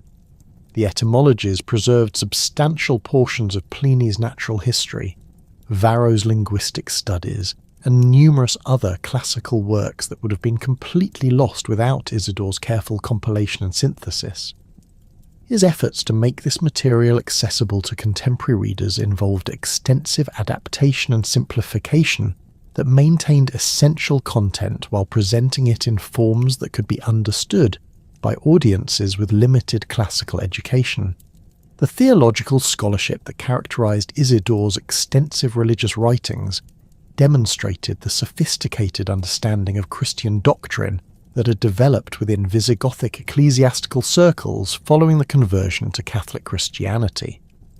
His biblical commentaries, doctrinal treatises, and liturgical works revealed mastery of patristic literature that equaled the achievements of scholars in Constantinople or Rome, while addressing specific pastoral concerns that reflected conditions within Visigothic Spain. The integration of classical philosophical concepts with Christian theological principles that characterized these works influenced subsequent medieval scholarship throughout Europe, as manuscripts of Isidore's writings circulated widely among monastic and cathedral libraries. The historical consciousness that emerged within Visigothic intellectual circles during this period found expression in chronicle writing and biographical literature that preserved detailed records of contemporary events while placing them within broader frameworks of Christian historical interpretation. Isidore's chronicle provided comprehensive coverage of world history from creation through his own time, incorporating information from both classical historians and contemporary sources to create a narrative that emphasized divine providence while recording specific details regarding political developments, natural disasters, and cultural changes. This historical perspective influenced subsequent Visigothic chroniclers who continued the tradition of systematic record-keeping that would prove invaluable for modern understanding of early medieval European development. The artistic achievements that accompanied this intellectual flowering reflected the emergence of distinctly Visigothic aesthetic sensibilities that combined Germanic decorative traditions with Roman architectural principles and Christian symbolic programs. The Church of San Juan de Banos, constructed around 661 during the reign of Resuswinth, exemplified the architectural synthesis that characterized Visigothic building projects during the 7th century. The structure's basilican plan followed Roman precedents while incorporating decorative elements that reflected Germanic artistic preferences, creating a visual environment that served both practical liturgical functions and symbolic representation of the cultural unity that had been achieved within the kingdom.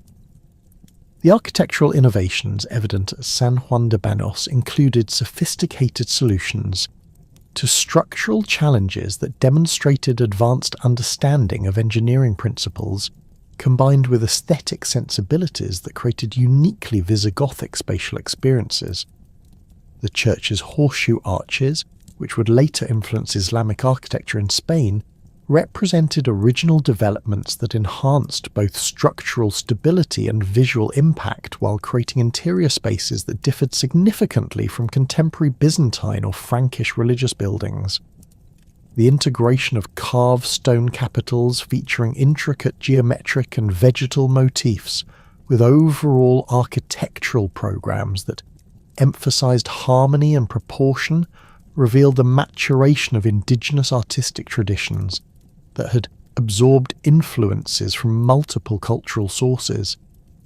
The metalworking traditions that flourished during the Visigothic Golden Age produced objects of exceptional technical and artistic quality that demonstrated the continued vitality of Germanic craftsmanship within the kingdom's increasingly sophisticated cultural environment. Archaeological discoveries from 7 of the century contexts have revealed jewellery, weapons, and liturgical objects that display mastery of complex techniques, including filigree work, cloisonne enamelling, and repousse decoration. The famous votive crowns from the Guarazar treasure, dating to the reigns of Resuswinth and other 7th century kings, exemplify the extraordinary skill that Visigothic goldsmiths achieved in creating objects that combined practical functions with symbolic significance and artistic beauty. The technical sophistication evident in these metalwork masterpieces reflected not only individual craftsmen's abilities, but also the existence of organised workshop systems that could maintain high standards while training successive generations of artisans. The consistency of style and technique visible across numerous surviving objects indicates the development of recognisable Visigothic artistic traditions that were transmitted through formal apprenticeship systems similar to those that had characterised Roman craft production. The integration of Christian symbolic programs with traditional Germanic decorative motifs in these works revealed the cultural synthesis that had been achieved within the kingdom's artistic communities. The legal developments that occurred during Resuswinth's reign, culminating in the promulgation of the Liber Judiciorum in 654, represented the culmination of efforts to create comprehensive legal systems that could govern the complex relationships existing within Visigothic society. This remarkable legal code, also known as the Lex Visigothorum, represented over a century of legislative development that had gradually replaced the ethnic legal pluralism of earlier periods, with unified juridical principles applicable to all inhabitants of the kingdom, regardless of their ethnic or religious backgrounds.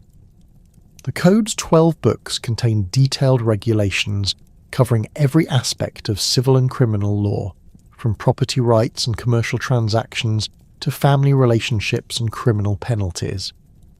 The sophisticated legal reasoning evident throughout the Liber Judiciorum reflected the influence of Roman jurisprudential traditions, combined with Germanic customary practices and Christian moral principles, creating a synthetic legal system that addressed the practical needs of a diverse society while maintaining theoretical coherence. The Code's provisions regarding property ownership, inheritance rights, and contractual obligations demonstrated detailed understanding of economic relationships that had become increasingly complex as Visigothic society developed more sophisticated commercial and agricultural systems. The integration of Christian ethical principles with practical legal requirements created frameworks for social regulation that balanced individual rights with community responsibilities. The administrative implications of implementing such a comprehensive legal system required substantial expansion of governmental bureaucracy and judicial institutions throughout the kingdom. The Code's provisions established hierarchical court systems with clearly defined jurisdictions and appeal procedures, while specifying qualifications for judges and administrative officials who would be responsible for implementing legal decisions. Archaeological evidence from administrative centres dating to this period reveals the construction of substantial governmental buildings that could accommodate the expanded bureaucratic apparatus necessary for effective legal administration, including record-keeping facilities, meeting halls, and residential quarters for official personnel. The economic prosperity that supported these cultural and institutional developments reflected the kingdom's successful adaptation to Mediterranean commercial systems, combined with effective exploitation of Iberian agricultural and mineral resources.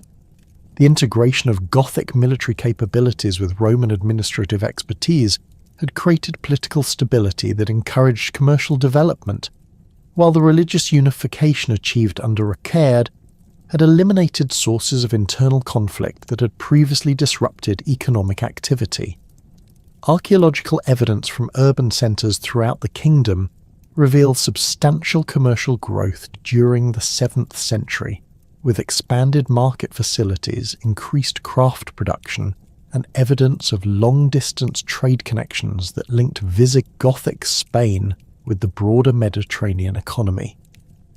The agricultural foundations of this prosperity rested on systematic exploitation of the Iberian Peninsula's diverse environmental zones, from the fertile river valleys of the Guadalquivir and Ebro to the mountainous regions that provided mineral resources and pastoral opportunities. Visigothic landowners, both Gothic and Roman, developed sophisticated estate management systems that maximised agricultural productivity while maintaining the military obligations that remained central to the kingdom's political organisation. The legal provisions regarding agricultural labour, land tenure, and rural administration contained in the Liber Judiciorum reveal the complexity of relationships that had evolved within Visigothic rural society, where traditional Germanic concepts of personal loyalty coexisted with Roman principles of property ownership and contractual obligation. The urban development that characterised major Visigothic cities during this period reflected both population growth and increasing social complexity, as commercial and administrative activities expanded beyond the capacity of existing infrastructure. Toledo, as the royal capital, experienced particularly dramatic growth, with new residential districts constructed to accommodate the expanding royal court and governmental bureaucracy, while commercial areas were enlarged to handle the increased trade that resulted from political stability and economic prosperity. Archaeological investigations within the city's medieval core have revealed evidence of substantial construction projects, including new churches, administrative buildings, and residential complexes that demonstrate sophisticated urban planning capabilities. The cultural confidence that characterised Visigothic society during its golden age found expression in ambitious architectural projects that rivaled contemporary achievements in Constantinople or Rome, while maintaining distinctive aesthetic characteristics that reflected the kingdom's unique cultural synthesis. The construction of major churches, royal residences, and public buildings during the reigns of Sigebert, Swinthila, and Resuswinth demonstrated both the material resources available for such projects and the artistic vision necessary to create structures that would serve as lasting monuments to Visigothic civilization. The integration of architectural, sculptural, and decorative arts in these projects created comprehensive artistic environments that reinforced the political and religious messages that legitimized royal authority while celebrating the cultural achievements of the kingdom. The intellectual networks that connected Visigothic scholars with their counterparts throughout Europe facilitated the circulation of ideas and texts that enriched the kingdom's cultural development while spreading Visigothic influence beyond the Iberian Peninsula.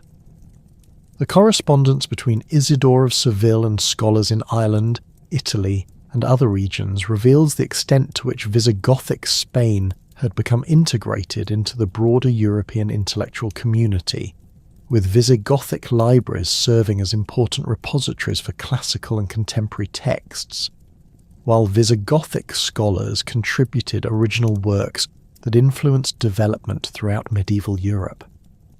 The magnificent cultural achievements and institutional developments that had characterized the Visigothic Golden Age began to unravel during the final decades of the 7th century as fundamental structural weaknesses within the kingdom's political system created conditions for chronic instability and governmental collapse.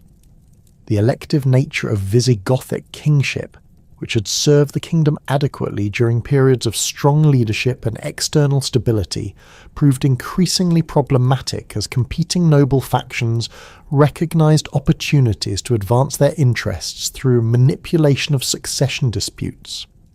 Unlike the hereditary monarchies that had developed among the Franks and other Germanic peoples, the Visigothic system required formal election by an assembly of nobles and bishops, creating recurring opportunities for ambitious aristocrats to challenge royal authority while pursuing their own claims to supreme power.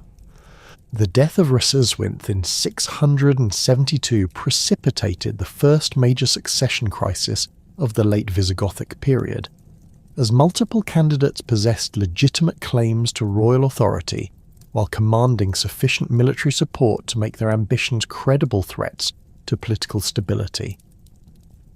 The eventual selection of Wamba represented a compromise choice that satisfied neither the most powerful noble families nor the ecclesiastical hierarchy that had gained substantial influence over royal policy during previous decades.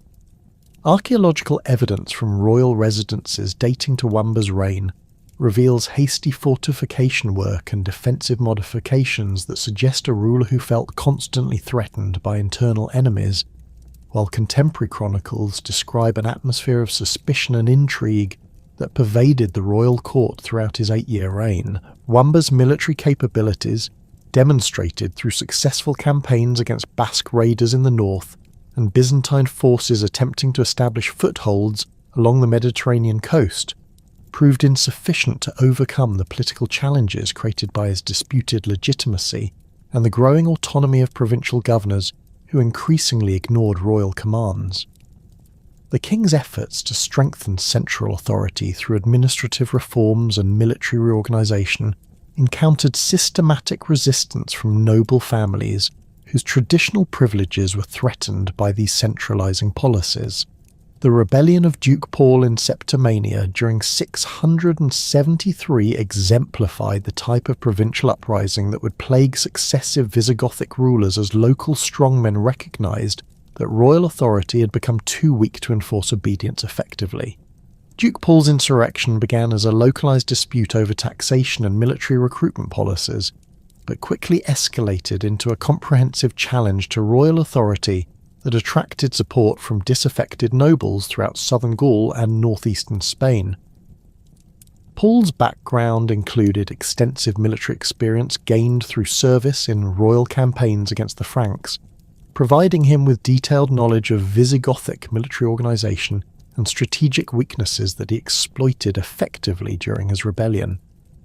The Duke's forces initially achieved remarkable success, capturing several major cities including Narbonne and establishing control over most of Septimania before royal armies could mount effective counterattacks. Contemporary sources describe Paul's military organisation as incorporating both traditional Gothic warrior bands and professional soldiers recruited from local populations, creating a formidable force that demonstrated the military potential available to ambitious provincial leaders. The strategic implications of Paul's rebellion extended far beyond the immediate territorial losses, as his success encouraged similar uprisings throughout the kingdom, while demonstrating the practical limitations of royal military power when confronted with well-organised opposition.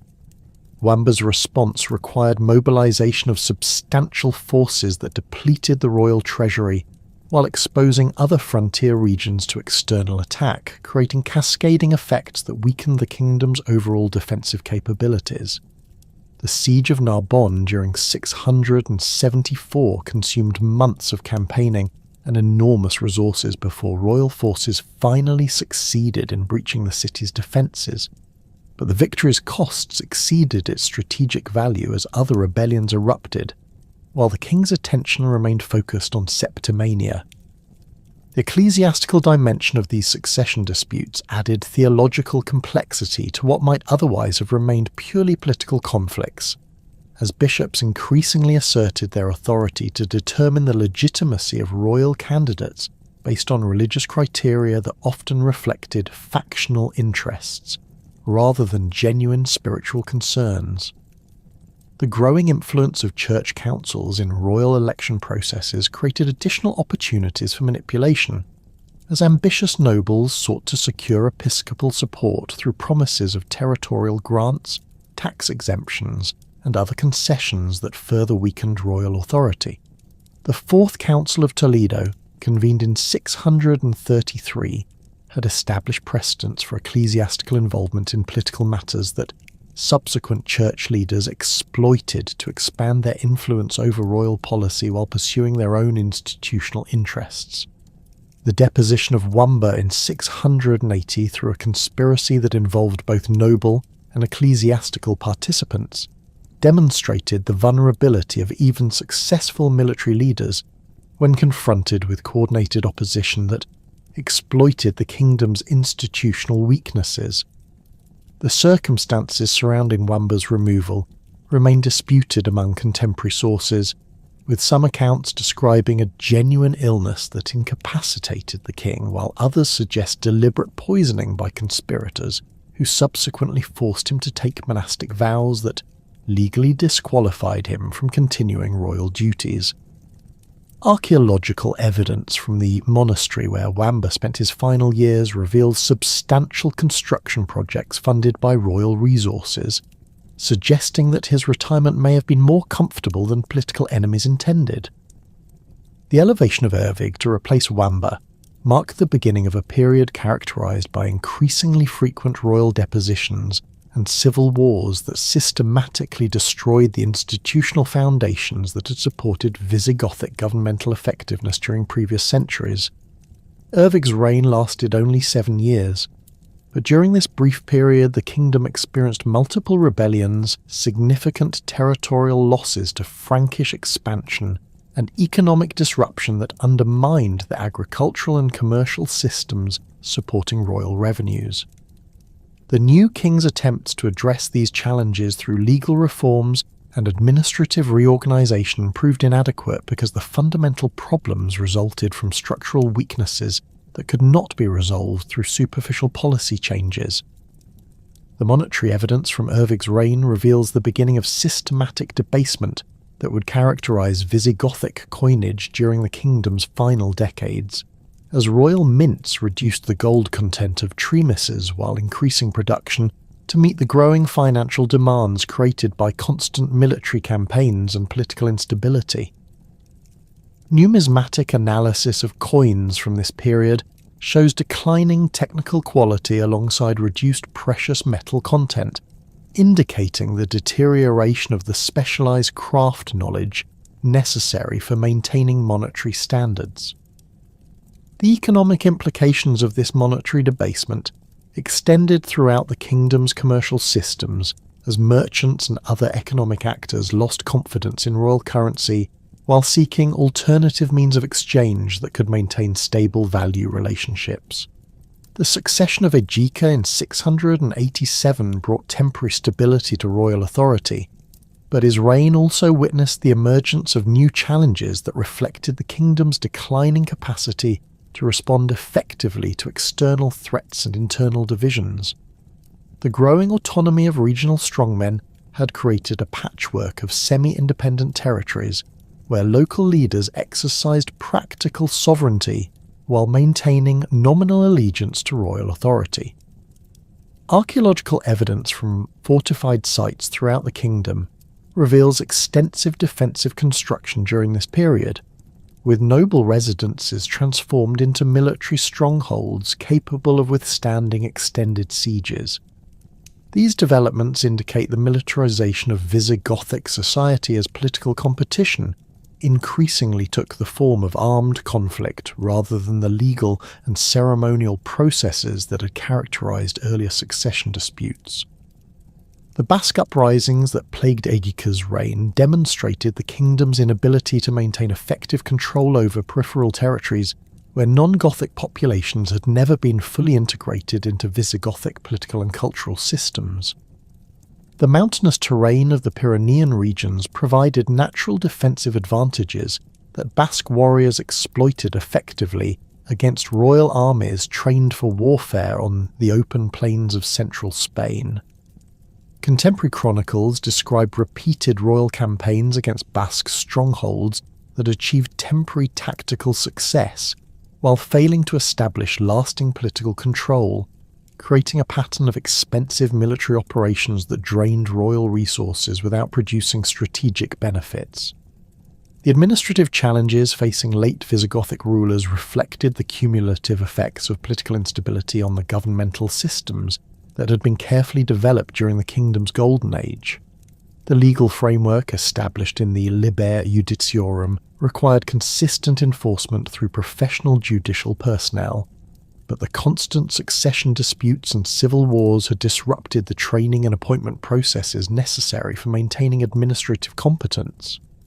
Regional governors increasingly ignored royal instructions while pursuing their own interests, creating conditions where royal authority existed primarily in name rather than practical reality throughout much of the kingdom's nominal territory. The urban decline that characterized major Visigothic cities during this period resulted from both political instability and economic disruption, as commercial networks collapsed under the pressure of constant warfare while craft production declined due to the loss of skilled artisans who fled to more stable regions.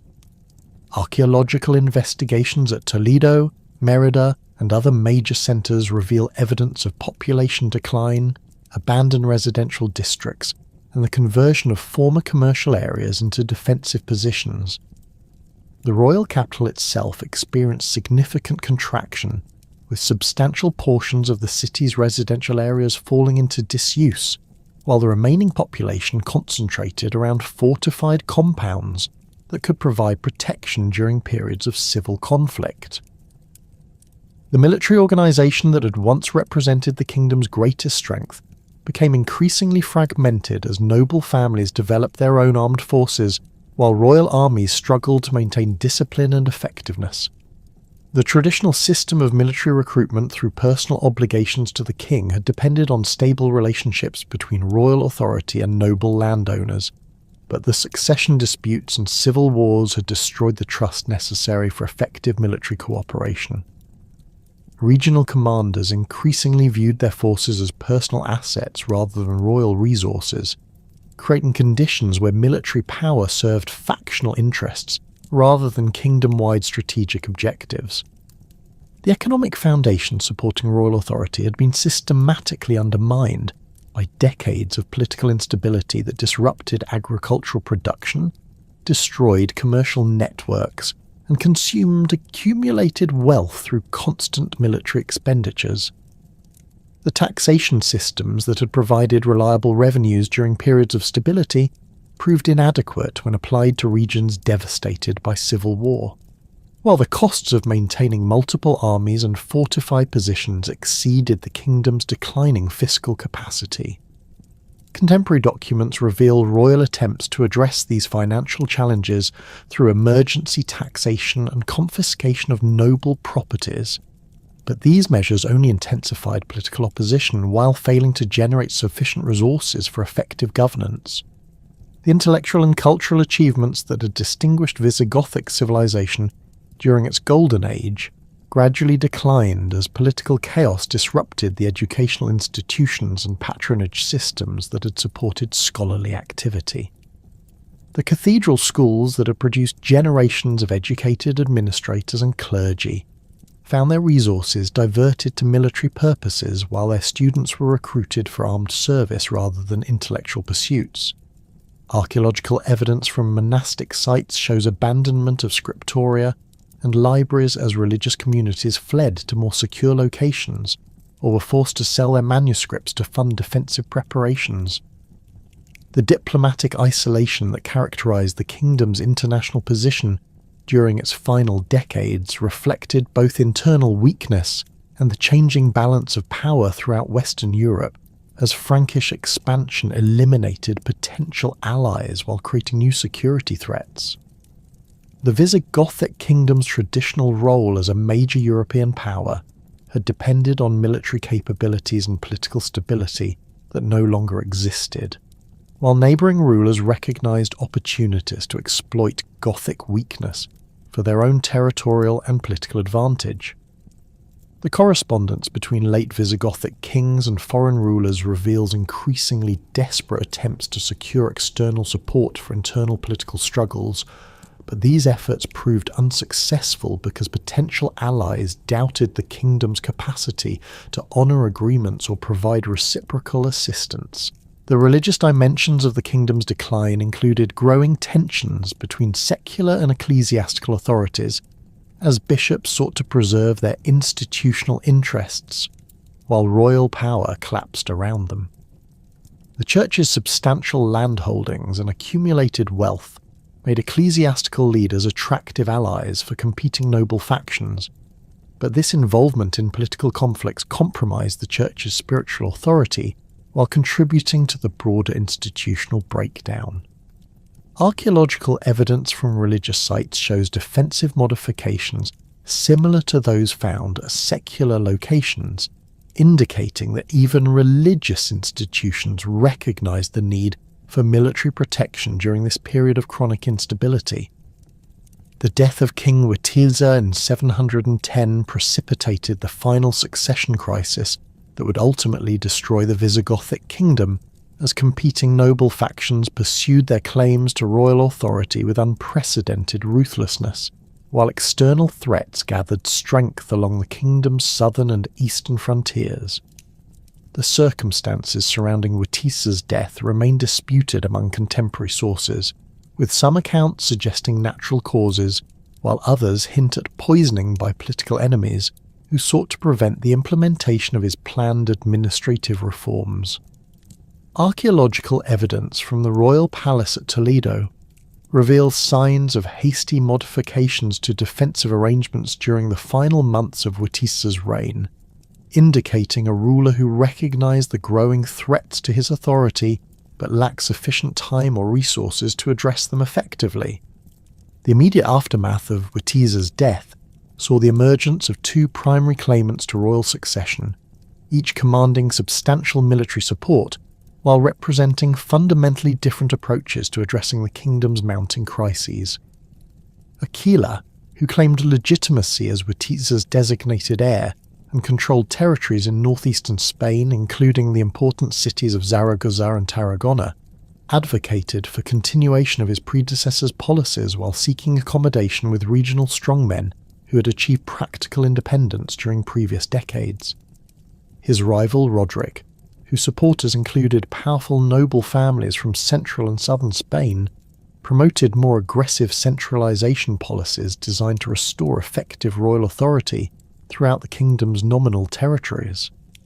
Roderick's path to power involved systematic elimination of potential rivals through a combination of military action and political maneuvering that demonstrated both his strategic capabilities and his willingness to employ extreme measures in pursuit of royal authority.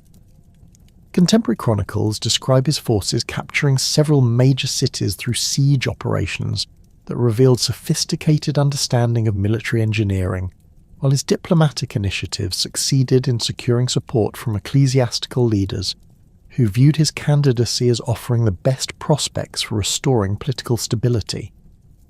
The coronation ceremony that formally elevated Roderick to royal status occurred at Toledo during the spring of 710, but the limited attendance and defensive precautions surrounding the event indicated the contested nature of his claim to legitimate authority. The civil war that erupted between Roderick's supporters and the coalition of forces loyal to Aquila and other claimants consumed the kingdom's remaining military resources while creating opportunities for external intervention that ambitious foreign rulers were quick to exploit.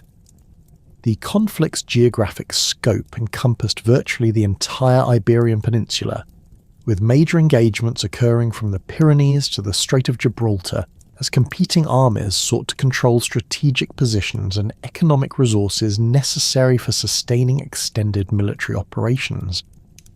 Archaeological evidence from battlefield sites dating to this period reveals the intensity of combat that characterized these final Visigothic civil wars, with mass burial sites containing hundreds of warriors whose equipment and injuries demonstrate the desperate nature of fighting between forces that recognized the existential stakes involved in determining royal succession.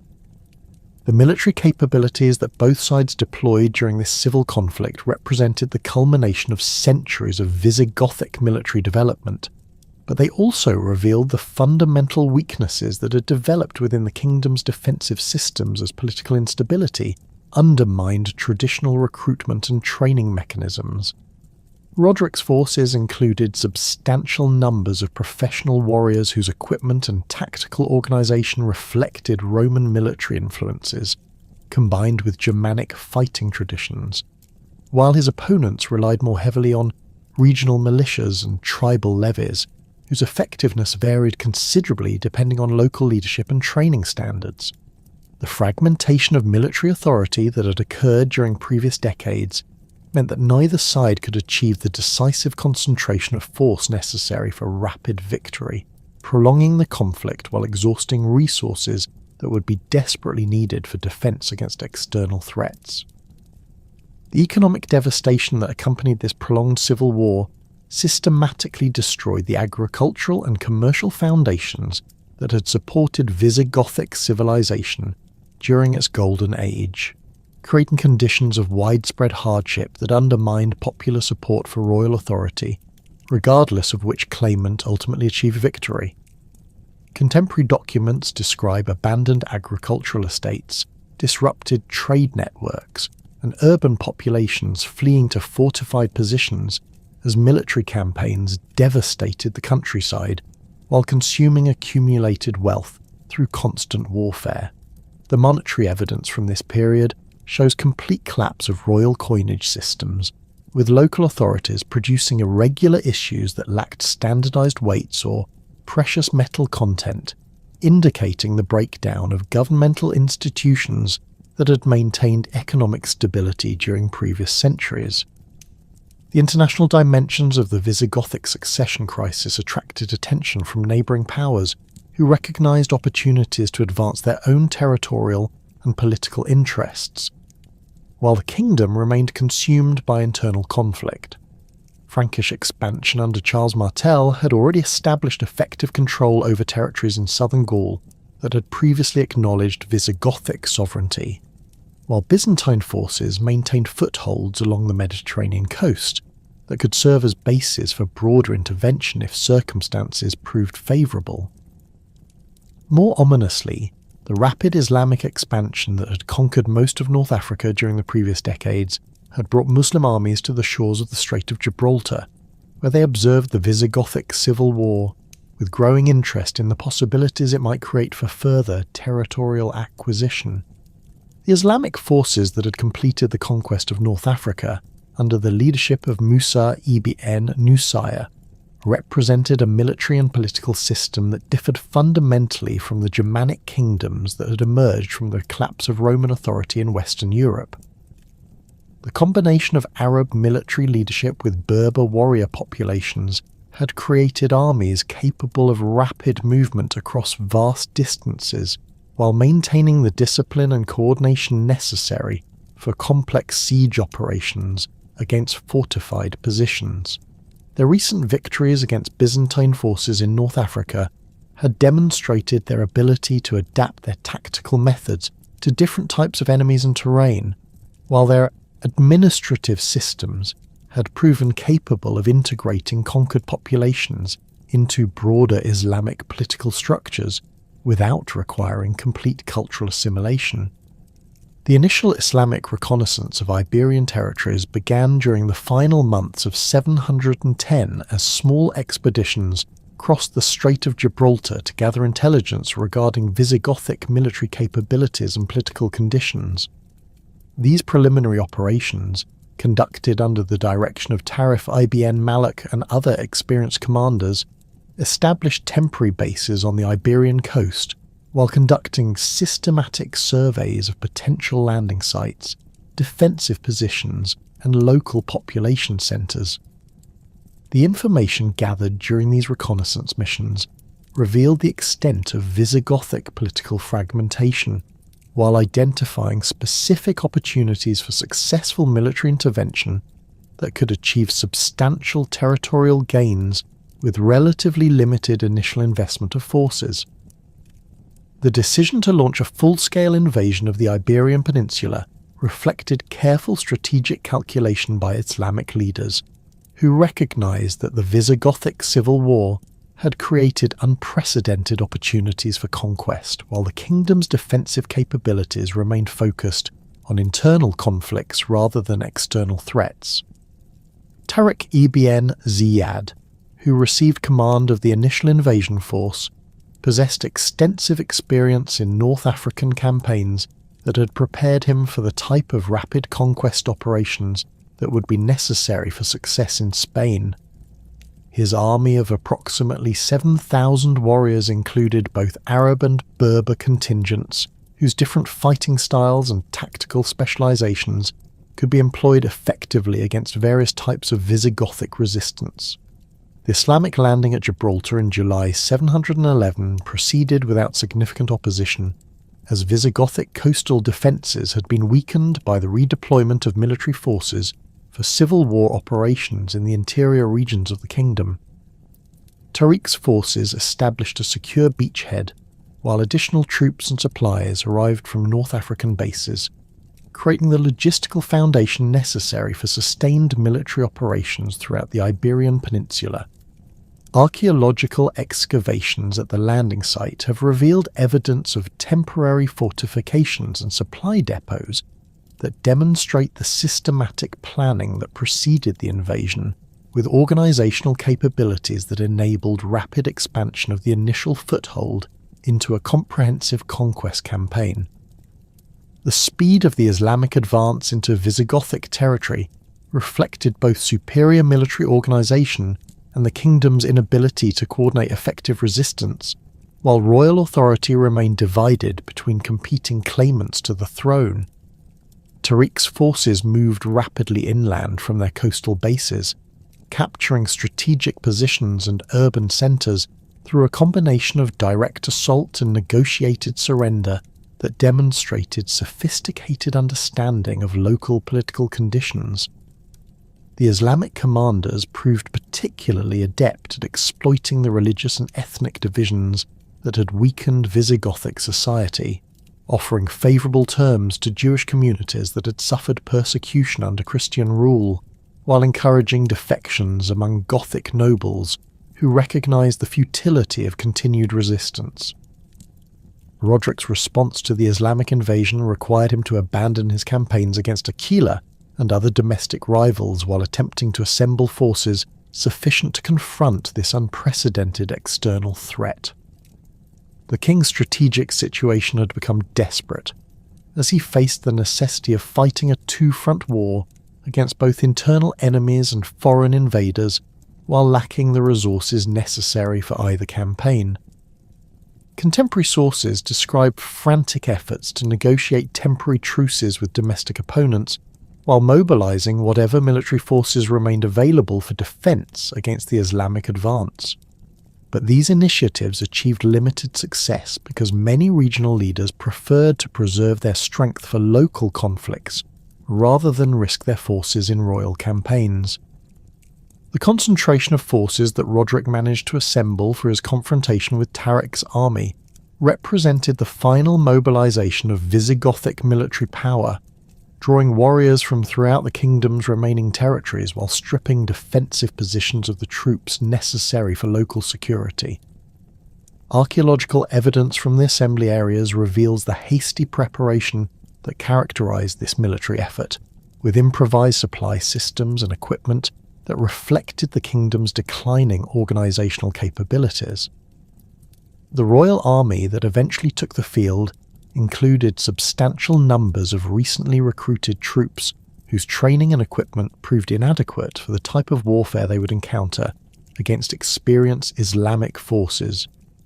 The Battle of Guadalete, fought in July 711 near the modern city of Jerez de la Frontera, represented the culmination of the Islamic conquest campaign and the effective end of organised Visigothic resistance throughout most of the Iberian Peninsula.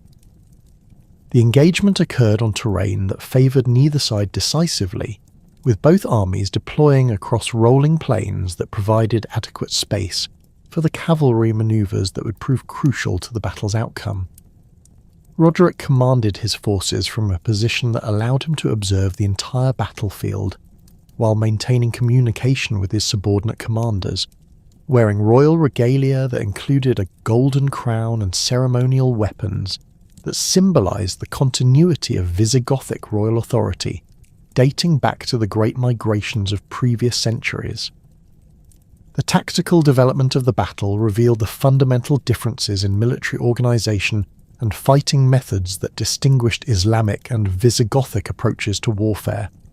Tariq deployed his forces in a formation that maximized the mobility advantages of his cavalry, while utilizing archers to disrupt enemy formations before decisive charges could develop.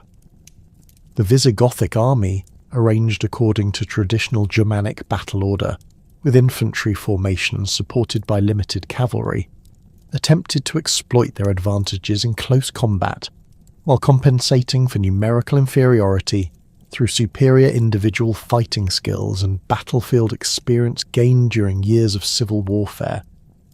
The initial phases of combat involved extensive skirmishing as both sides sought tactical advantages while testing enemy capabilities and resolve. Islamic horse archers proved particularly effective during these preliminary engagements, using their superior mobility and composite bow technology to inflict casualties on Visigothic formations, while avoiding the type of direct confrontation that would favour Gothic warriors trained in traditional close combat techniques. The Visigothic response relied on disciplined infantry advances supported by cavalry charges designed to break through Islamic lines and reach the enemy command positions where individual combat skills could prove decisive. The crisis of the battle developed during the afternoon, when coordinated Islamic attacks succeeded in breaking through Visigothic defensive positions while simultaneously threatening the flanks of the royal army. Contemporary accounts describe the confusion that developed within Gothic ranks as communication systems broke down and individual units found themselves isolated from overall command authority. The collapse of organised resistance occurred when rumours spread that King Roderick had been killed or had fled the battlefield, creating panic among troops whose loyalty depended on personal bonds with royal authority rather than abstract concepts of national defence.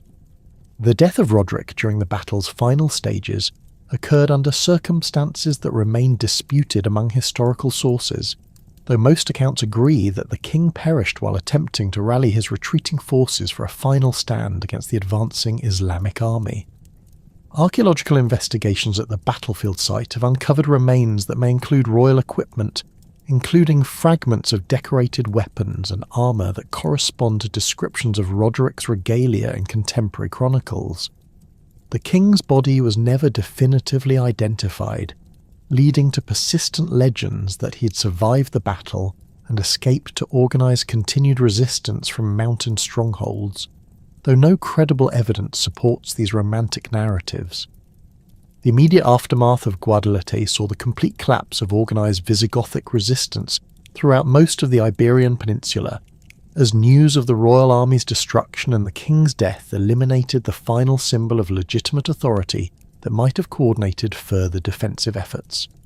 Islamic forces under Tariq's command systematically occupied major cities throughout southern and central Spain, often encountering minimal resistance as local populations recognized the futility of opposing victorious armies while lacking any central authority capable of organizing effective defense.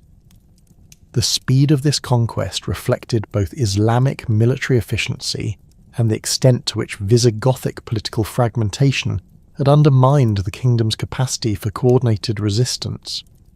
The arrival of Musa ibn Nusayr with substantial reinforcements during 712 completed the Islamic conquest of the peninsula, while establishing the administrative foundations necessary for long-term occupation and integration of Iberian territories into the broader Islamic world. Musa's forces, numbering approximately 18,000 warriors, included experienced administrators and religious authorities whose responsibilities extended beyond military conquest to encompass the establishment of governmental systems capable of governing diverse populations. the systematic nature of Islamic administrative organization contrasted sharply with the improvised arrangements that had characterized late Visigothic governance, providing stability and efficiency that many inhabitants found preferable to the chaos of the preceding civil wars. The survival of isolated Visigothic resistance in the mountainous regions of northern Spain represented the final remnant of the kingdom that had once dominated the entire peninsula, but these scattered strongholds lacked the resources and coordination necessary for effective opposition to Islamic rule. Archaeological evidence from sites in Asturias and other northern regions reveals defensive preparations that indicate some Gothic nobles had anticipated the kingdom's collapse while establishing fortified positions capable of maintaining local autonomy. These mountain refuges would eventually serve as the nuclei for the Christian reconquest movements that would develop over subsequent centuries, but their immediate impact on the Islamic conquest remained negligible. The cultural and legal legacy of Visigothic civilization proved more enduring than their political institutions, as Islamic administrators recognized the practical value of existing legal codes and administrative practices while adapting them to serve new governmental requirements. The Liber Judiciorum continued to influence legal development throughout medieval Spain, with its principles incorporated into both Islamic legal systems and the Christian kingdoms that emerged during the Reconquest period. The architectural and artistic traditions that had flourished during the Visigothic Golden Age similarly influenced subsequent developments, with Islamic craftsmen adapting Gothic techniques, while Christian communities in the north preserved traditional forms that would eventually spread throughout reconquered territories.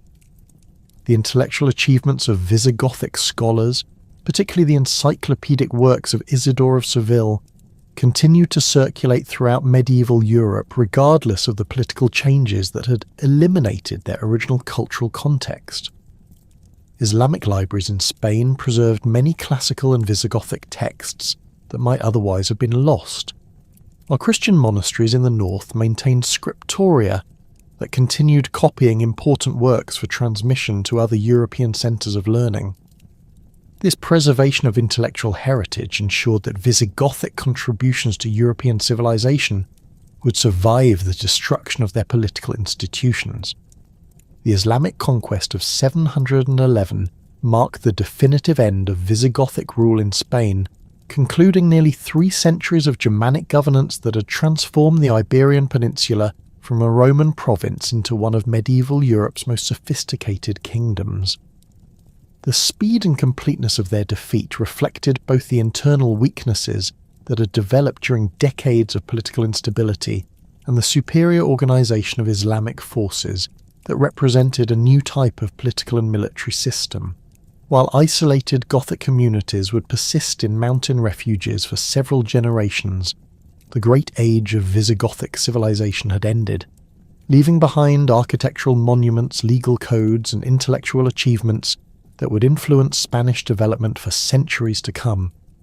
The kingdom that had once stretched from the Loire to Gibraltar had been reduced to scattered strongholds, but their cultural legacy would endure long after their political authority had vanished forever.